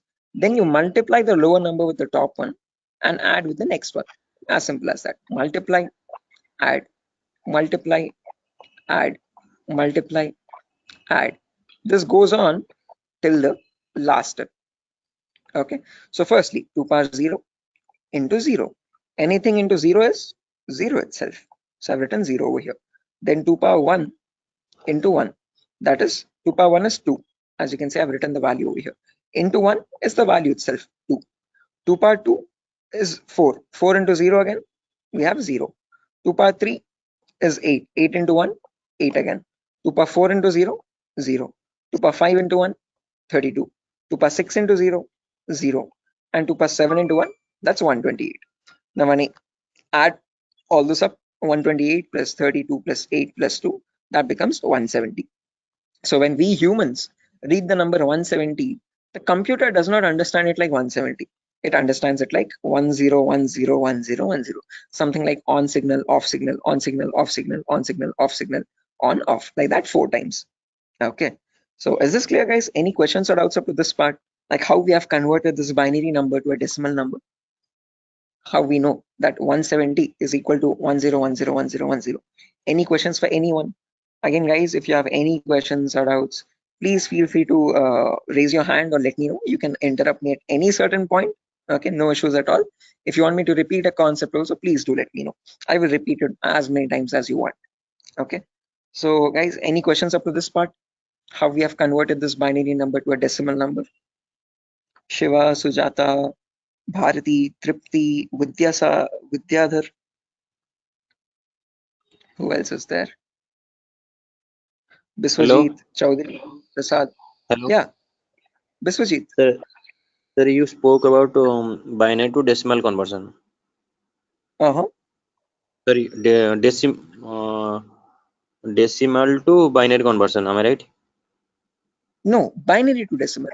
I've converted Binary. this number 10101010 to So decimal number 170. all the numbers was converted into binary as a decimal. All the binary number is converted into decimal 170. Right. This specific number 10101010. Okay. How did we do that?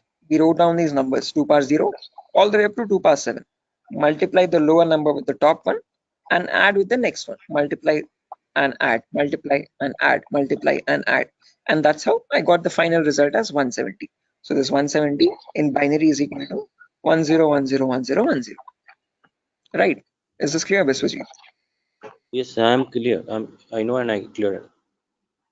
Perfect. If everyone has understood this, guys, I have another number over here, as you can see, 01011010.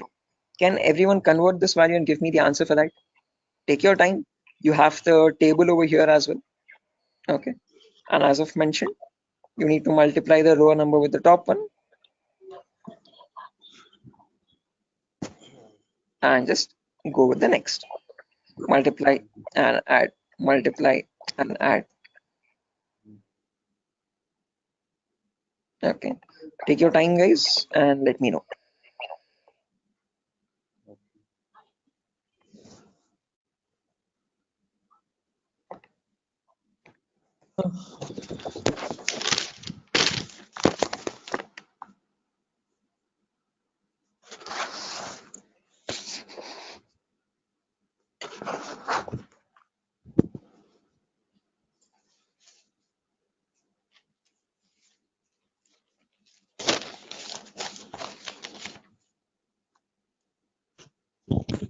Is it 90?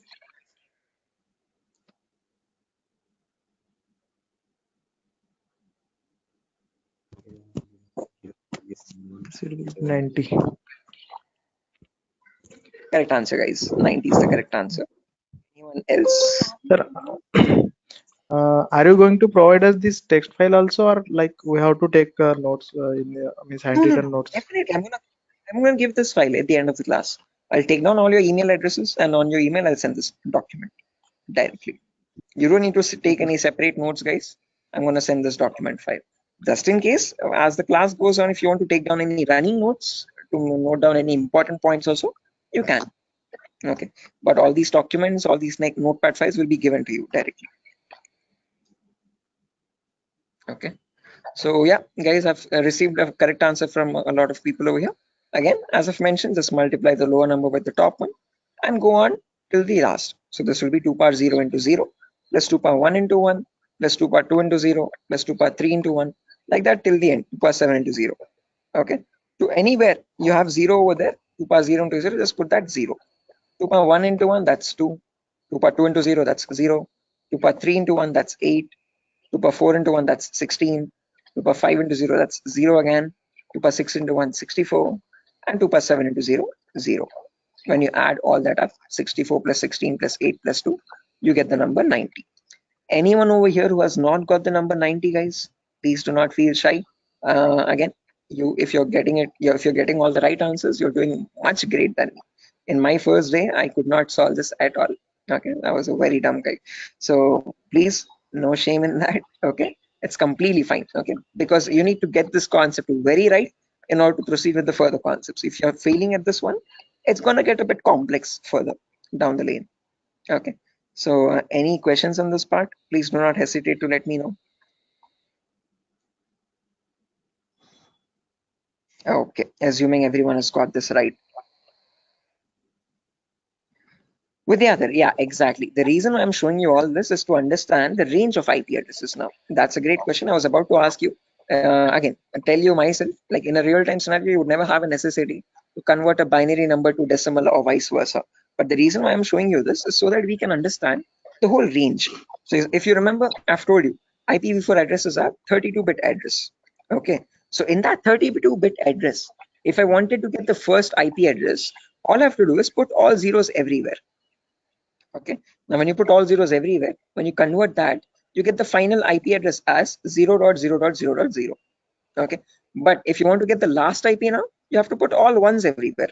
Okay, in all the octets I've put all ones. So when I convert that, now there will be 2 power 0 into 1 plus 2 power 1 into 1 plus 2 power 2 into 1 all the way up to 2 power 7 into 1. So that would be 1 plus 2 plus 4 plus 8 plus 16 plus 32 plus 64 plus 128. So that is how you get the number 255.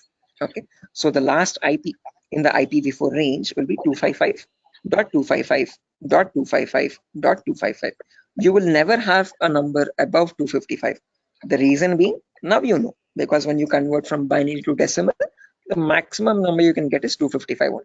So you can never have an IP address like 300.250 or 700.150, something like that. Okay, that's an invalid IP. Okay, whatever IP addresses you have, those numbers will always range between 0 and 255. Okay, is this clear, guys? Everyone, why only specifically 255? Yes, yes. Any questions up to this part? Perfect. No, this is Now the maximum. Maximum. Yeah, guys, was someone asking a question?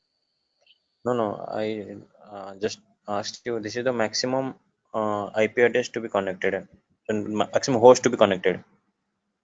Yeah, that's the last IP address you could get in the IPv4 range, Biswajit. No, this is the like from 0 to 255 hosts should be connected, I think.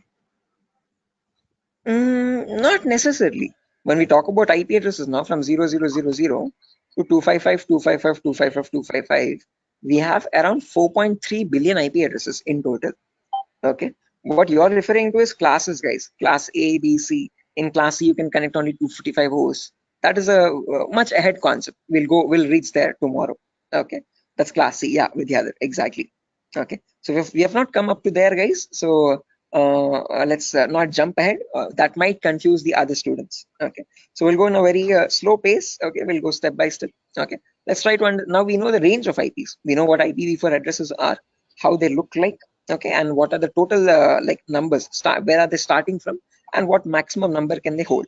Okay, we know they start at 0000 and they end at 255, 255, 255, 255.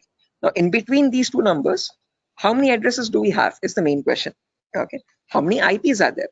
Okay, so for that, let's try to understand the sequence of sequence of IP addresses. Okay, and again, to understand sequence of IP, there are two simple rules.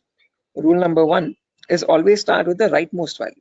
So if this is the first IP, 0000, next IP will be 0001, next IP 0002, next IP 0003, next IP 0004. This will go on up to 000255. Okay, after that, can I have an IP like 000256? Is this possible? No. Yes, this is not possible because 255th is the last IP that you can get in any octet. You cannot get a number above 255, guys. It is a very golden rule that you have to remember. Okay. Now, once this octet has reached the maximum value, there comes the rule number 2.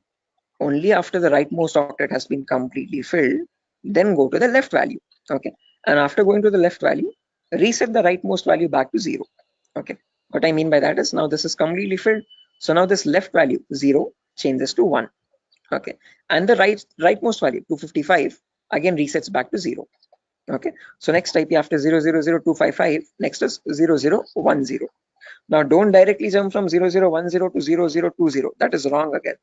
Okay, rule number 1, always go with the rightmost value first. So after 0010, you have 11, then 12, then 13, then 14. This goes up to 1255. Okay, after that 20, then 21, then 22, then 23, then you have 2255, then 30, 31, 32, 33, then 3255. Like that, it will repeat again and again and again.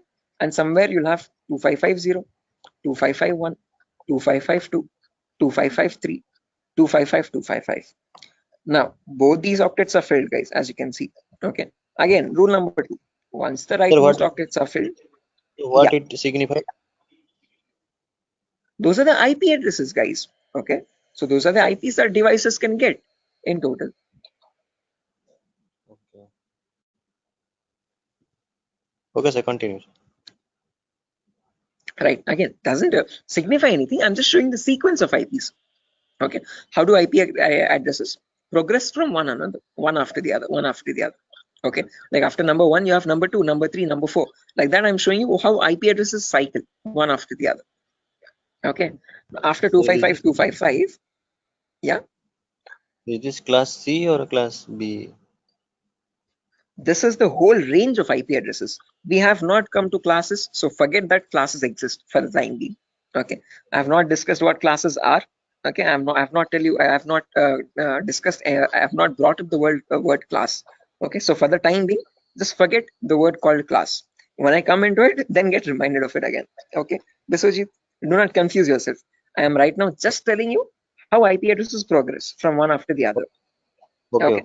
So I'm just telling you what is the first IP. After that, what is the next IP? After that, what is the next IP? After that, what is the next IP? As simple as that. Okay. So after 00255, 255, now this is completely filled. This is also completely filled. So now this 0 changes to 1.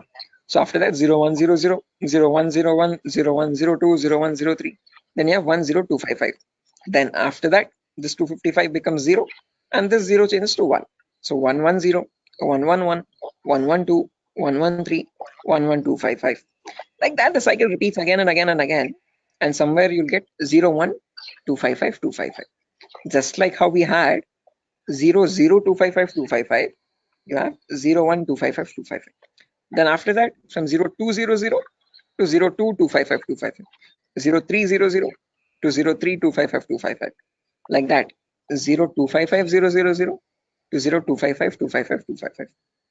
Now, whatever cycle repeated from the first IP 0000 till the IP 0255, 255, 255, same cycle again repeats from 1000 to 1255.255.255.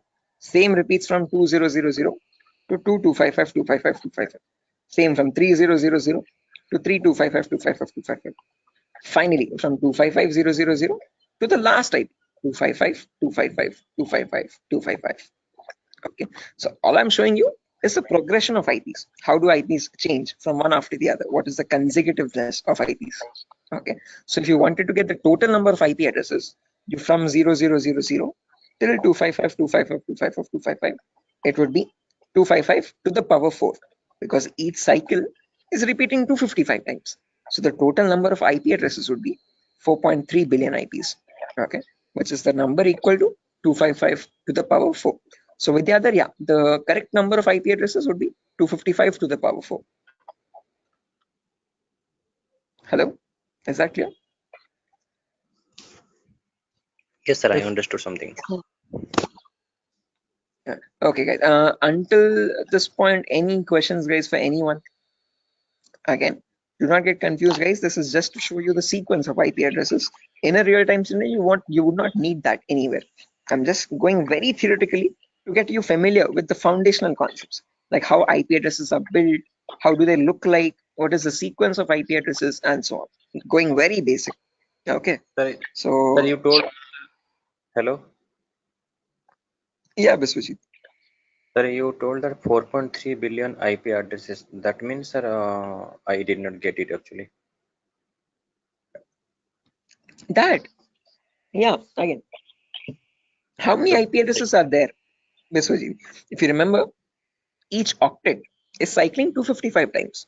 Okay, so this first octet, rightmost one, is going from 0 to 255.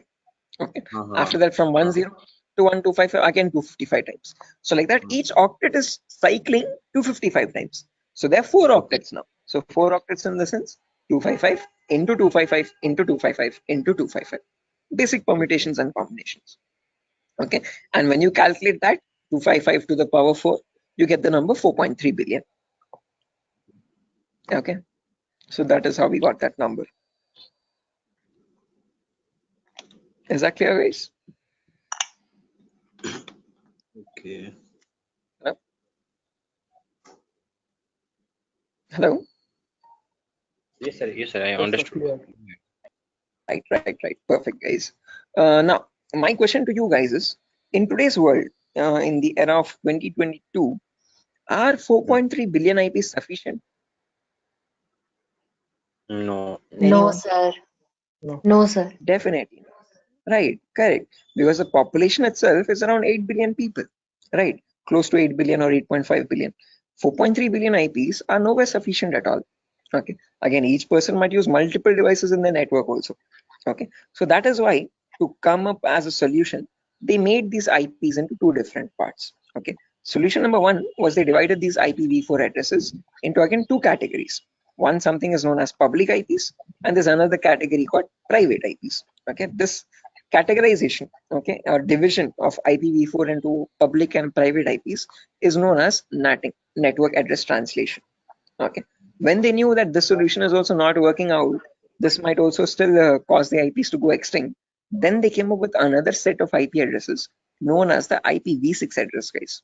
Okay, so not just IPv4, there's another version as well called IPv6 address, and these are 128-bit addresses. What we are seeing until now is just a 32-bit address. 128 in the sense 4 times the size, bit length size of IPv4. Okay, but in that you have trillions and trillions of IPs. Okay, not billions, but trillions. Okay, so we'll discuss IPv6 on a later date. Okay, but in today's class, we'll end it with public and private IPs. So let's try to understand what these public IPs are and private IPs are. Okay, so public IPs are the IPs given to you by your internet service provider. So in our home, we might have different broadband connections. You could be using Act FiberNet or Airtel or Tata Docomo or BSNL. All these people are providing you the service of internet. Hence, they are known as ISP, internet service providers. Okay, they give you access to the internet by giving you a public IP. Okay, so to your home, you might have a router. Okay, that router might be getting a wire from the outside. Okay, that outside wire, that cable is nothing but giving you the public IP. Okay, so if you want to check your public IP, you just go to the browser and in the browser you could just search what is my IP. What is my IP? And from that you can find, you get an IP address over here. If I click on the first link in the browser, you can see I'm getting my FiberNet from Act Fiber Beam. My location is Pedda Andhra Pradesh, Vishakhapatnam. Okay, so this is my public IP. This is the IP I'm using from my ISP to access the internet or to take the Zoom session. Okay, locally in my network, now I have multiple devices. I have my phone, I have my laptop, I have my smart TV, I have my smartwatch, and so on. So these devices internally or locally also need IP addresses. What they use in a local network, in an intranet, is known as a private IP. So private IPs are the IP addresses provided locally in a network. Okay, so this can be given manually by you, by the network admin, or they can be given automatically as well from a DHCP server. Now don't worry what this DHCP server is, we'll discuss about it in tomorrow's class. But one important thing to note is public IPs are used for connecting to internet. Private IPs are used in a local intranet. Intra is nothing but a local network, a small indigenous your house network or home network. Okay, so if I just draw this out to show you much clearly, let's say over here, this is my ISP. I hope the drawings are visible, guys. This could be my ISP, internet service provider. Okay, and I have my house over here in Vishakhapatnam somewhere. Okay, in my house I have multiple devices. I have my phone, I have my laptop, I have my smart TV, and I have my Wi-Fi router also. Okay, this router is getting a connection from the ISP outside externally. Okay, this is nothing but my public IP. Okay, this is the public IP part. Oh, sorry, public IP. Okay, on the intranet locally, now these devices, every device will be connected to the router internally, okay, by giving the correct Wi-Fi router password. Okay, and these devices will get the private IPs. Okay, my phone will get one private IP, my laptop will get a different private IP, and my smart TV could be getting a different private IP. Each of them will be unique in a local network. Okay, so this is where public IPs come into play, and this is where private IPs are used in a local network. Is this clear, guys? Any questions up to this part theoretically? Hello? Public ISP, private. Okay, sir. Any questions, guys? Sir, actually, internet, just. Yeah, internet is what you connect to the World Wide Web. Okay, whenever you're opening up your browser and connecting to any public website, okay, that public website is nothing but the internet facing site. Okay, so google.com or your yahoo.com, youtube.com, all these are the public addresses. Okay, private IPs are the local IPs. So your inside home network is a private IP network, and that private network is known as the intranet. Okay, and this is the intranet, INTRANET. Okay, intra is nothing but local network, and this is the internet. Okay, is this clear, guys? Sir, Any I questions have or a doubts up to this? question. Yes, please go ahead, guys. Sir, why they have been given private IPs? Like they are also connected with internet somewhere around. Okay. So like why they have been given private IPs? They should be public, right? Which ones? I didn't get your point. Who's Like asking the question, guys? the devices which are in the home, they are in private IP, right? So somewhere Yeah. around they are also in connection with the ISP. So they should be Okay. public, you know. They should also be public. Yeah. So good question, Tripti, I guess. So whenever now let's notice over here.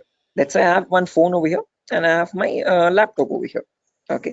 Let's say my brother's using my phone at the moment. Or let's say this is my phone. I'm browsing Facebook from my phone. My brother is using his laptop and he's also browsing Facebook. Okay. Now each of them, when they want to connect to the internet, okay, they will use the public IP. One, let's say this public IP is something like let me draw this out. Yeah, annotate. Let's say over here, my public IP is something like 1.2.3.4. Okay. Now, whenever we want to connect to facebook.com, we will use our public IP that we are getting from our ISP 1234. And using that IP, we will go and contact Facebook. and from Facebook we will load our pages, internet or our Facebook feed or whatever it is. Okay, now let's say I am also browsing Facebook, my brother is also browsing Facebook from the same public IP. Now how does Facebook know how to send my data to my phone exactly and my brother's data to his the laptop or computer he is using? Okay, up to public IP it will reach a router, but from the router, how does the router know which is the device which is holding my phone and which is the device which is holding my brother's laptop? That is where private IPs come into play. Okay, because my phone has a unique private IP where I have my account, and my brother's laptop has his own unique private IP where that system has its own private unique address again. Okay, so private IPs are used to identify a device in a local network and send the packets exactly to that device. Are you getting the point, Tripti? Yes, sir. Got it. Okay, so public IP is used to give you access to public services on the internet. Okay, but let's say in a local network, so when you're connecting to your Wi-Fi router to access facebook.com, your packet from your phone will always reach router first. From the router, so sorry for that, from the router it goes to Facebook server, public server, but when it is coming, when the response is coming back, it comes to router with the public IP. From that public IP, how does it know where to go? How does it know which device to connect? Because in your same Wi-Fi network there can be many devices, multiple devices at the same time, right? For that local network connection, there is where we'll be using the private IPs importantly in a local network to give identity to each device in a local intranet private network. Is that clear, guys? Yes, sir. Right. Sir, I have a Perfect. question. Yes. Sir, can we change a private IP address by ourselves? Yes, you can. Private IPs are in completely your control, and you can modify them according to your choice. There was another question in the chat. But why you be subnetting? Again, Vidyadhar, subnetting is only a concept to reduce the wastage of private IPs. Again, others who don't know what subnetting is, guys, do not get confused. This is a very advanced concept. We don't need to go into that depth of networking. Okay, but subnetting is where you can divide one class into multiple classes. So Vidyadhar, just to give you this answer, okay, others just ignore this. Okay, this is you could say gibberish for you for the time being. Okay, so Vidyadhar, let's say I have 50 devices in my network, but I'm using class C. Okay, so now if I have my let's say in my organization there are two departments, one is accounting and one is sales. Okay, accounting needs 50 IPs, sales needs 50 IPs. Okay, the smallest class I can use is class C address, but in class C we can connect 255 devices. So if I remove 50 IPs from that, remaining 150 how many remaining 205 IPs are going wasted over there. So what I can do is I can break that class C into much more smaller subnets. Okay, so I can make it into two subnets where in each subnet I have again 122 devices. Okay, if I want I can break that into 4 subnets again, where each will have again 64 IP addresses. Okay, so subnetting is just use when you want to break down smaller classes and see to it that you're not wasting IP addresses. Okay, so what I can do is I can break this class C into 4 subnets. Okay, with each 62 devices each. Yeah, with the other. Sir, actually, I have a question that it is not correct or that we are saying that we are wasting IP addresses or anything else, because sir, we are we have many IPs. We can use it. You can, you definitely can. Okay, but just to not get confused, let's say addresses are wasting. Sorry, well, let's say Sir, you have yes, 255 different networks, guys. Okay, you have 255 departments. Okay, so for each department you have allotted each network 192.68.0, 192.68.1, 192.68.2. Okay, like that, and in each network you're only using 50 IPs there. Okay, now let's say you wanted another department, 256th department there. Okay, now can you use any of the previous networks? Because all of them are already used up from 192 to 168 network till the 256th network. Now, if you want to add the 256th network with another 50 IPs or 100 IPs extra, then what will you do? Is my question. Okay, sir. Okay. Are you getting my point? Yes, sir. Okay, so just like that, it's not like you're spending money or anything, or no, you're not what do you say, giving any charges for the IPs that you're wasting.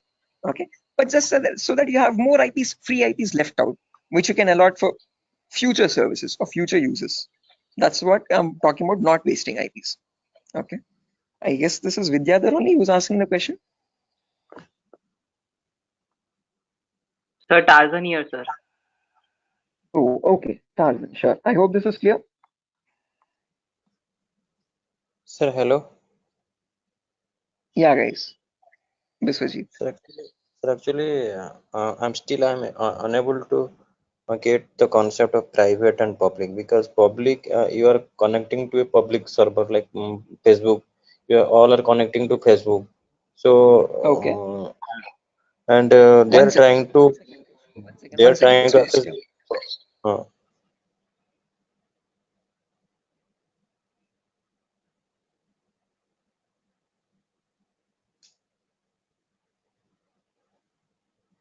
Stay on hold. Just give me 1 minute, guys. I'm so sorry for that. Biswajit, just give me a minute.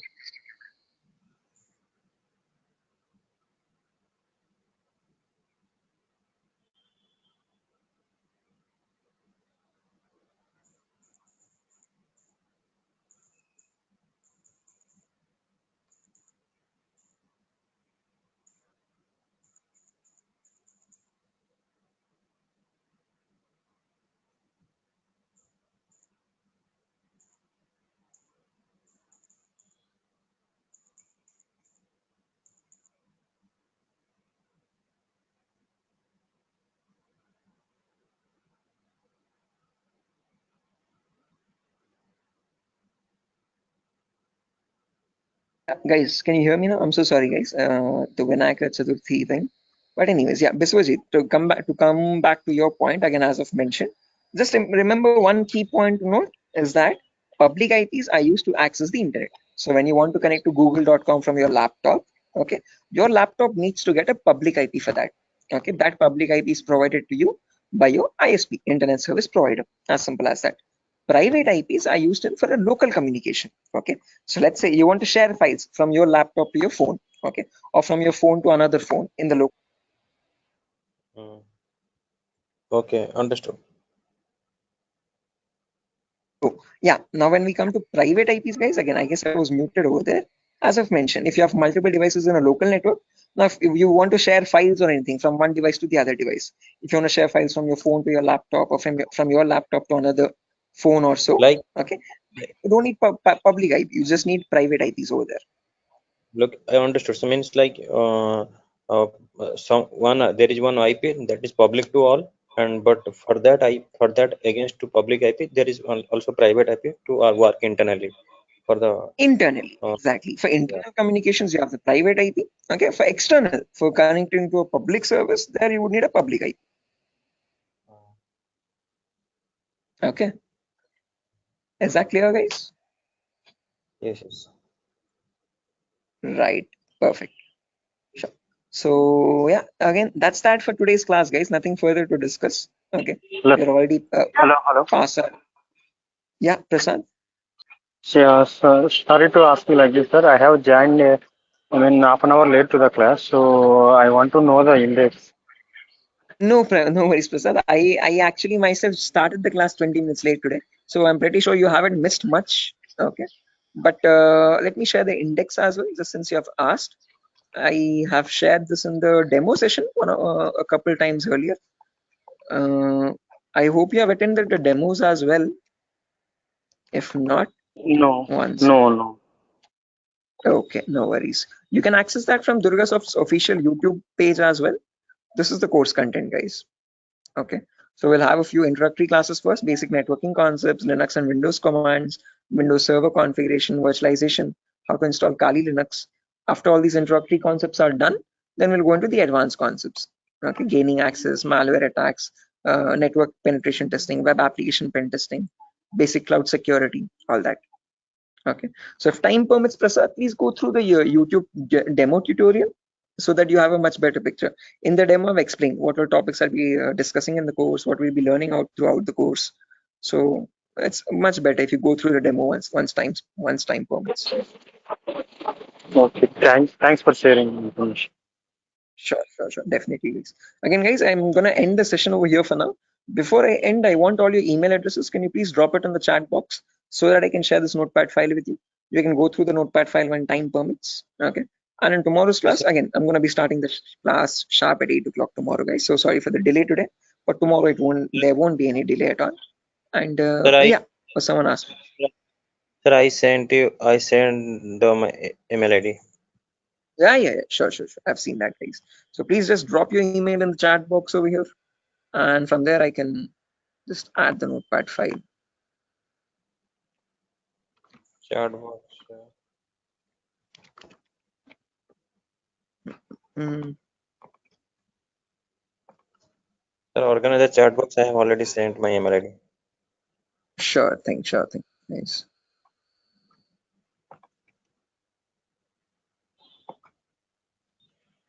Can we drop your call or Can we what? Sorry. can we drop your call or we have to wait? No. Once you have dropped your email, you can leave, guys. Not an issue. Okay. Once you've dropped your email in the chat box, you can leave. You can join back tomorrow at the same time, guys. Sir, are you gonna send that class from the starting demo session to now, or you will send from the today only? Sorry, I didn't get you. No, I asked you. So the today classes lecture you will send by mail, or you are gonna send from the starting demo sessions? Are you talking about the recording specifically, Biswajit? Huh. Or are you talking about just the notepad files? This is the only notepad for today's only, na? Yeah, only today's notepad. Okay, demo. Okay. I don't have a notepad file for the demo. It's just a presentation. Okay. You have the demo already on your YouTube. Okay, but you will be getting the recordings for these classes in a few days, guys. We still need to receive the payments and all. So once all the payments have been confirmed, the link is going to change. So if you have not made any payments yet, please please initiate payments. And after that, we'll be sharing you the recordings as well. Until then, you'll only be getting the notepad files. Okay, sure. So I've got over here 1, 2, What is the 3. course fee? It's 8,000 rupees, guys. Oh. Okay. Sir, Okay, I've received 4 emails, guys, over here. Okay, sure. So yeah, that's it, guys. I'm going to send the notepad file, right? Sorry. Sir, actually, I'm not getting the chat bot. I'm sorry to ask. Where exactly it is? You have access this from the browser, right, Ravikiran? From the link. On the top right corner, you can see this. Actually, I'm accessing it from the application, so that's why I'm not getting that. I think. Okay. On the top right corner, do you see some blurred space or blind or dots or something? Top right corner or top left corner? Anywhere? Just a second. Do one thing, Ravikiran. Just spell out your email. I'll note it down. I'll write it down. Yes, Deshmukh. Deshmukh. 1 second. Yes. Deshmukh. RGD. R for rabbit, G for goat, and G for goat. G, okay. G for goat. D. Okay, D. Yeah. @gmail.com. Perfect. Okay. Thank you. Okay, guys. Right. So yeah, that's that, guys. Nothing further. I've received 5 emails, and on those 5 emails, I've sent the notepad file. You can access them. And tomorrow's class will continue from where we left off. We'll discuss much more in detail about these private and public IPs. We'll discuss what these classes are, class A, B, C, D, and E. And I promise we'll discuss what DNS and DHCP servers are. Okay. So yeah, that's it, guys. Nothing further. I'll exit the session, and I'll see you tomorrow at the same time. Okay, at 8 o'clock. Okay, sure. Bye, guys. That's it. Bye, guys. Thank you, sir. Thank you, guys. Bye. Have a good day tomorrow. I'll see you soon. Thank you, sir. Good night. Good night.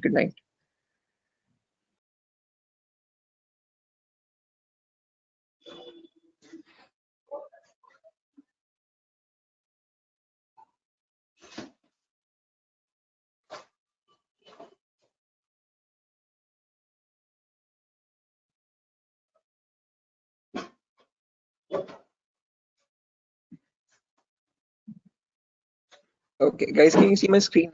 Is it visible? Yes, sir, it is visible. Yes, sir. Right, perfect.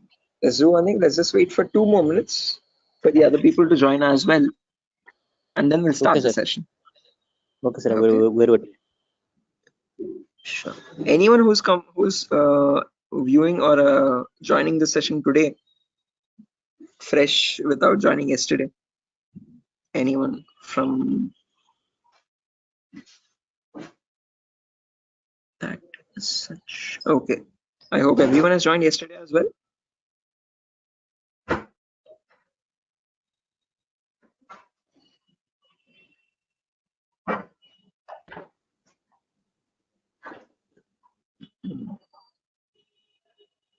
Oh, Anand, this is your first class. Achha, achha. Okay, Anand, I'll do one thing. I'll just take a quick recap of whatever we discussed yesterday. In the meanwhile, okay, there's Biswajit, Mamoon, Ravikiran. Ravikiran, did you call me in the evening, Ravikiran? I was a bit out. I was a bit busy. I'm so sorry you couldn't attend to your call. I thought of calling. Yes, sir. Actually, It I slipped my called you mind. because I had one query. So, Achha. so I will call you. Means I will ask you on a telephone call only. Sure, Is sure, that sure. okay? Again, I have a class till 10 o'clock after your batch also. So give me a call after 10. Okay. Okay, sir. No problem. Thank you. Sure. Okay. Sabyuddin, Shiva, Sujata, Tripti. Okay. Tripti, I have received your email as well. I'll be sharing the notepad file today. I'm so sorry I couldn't do it yesterday. Okay, so no problem. Sure. Okay. So a quick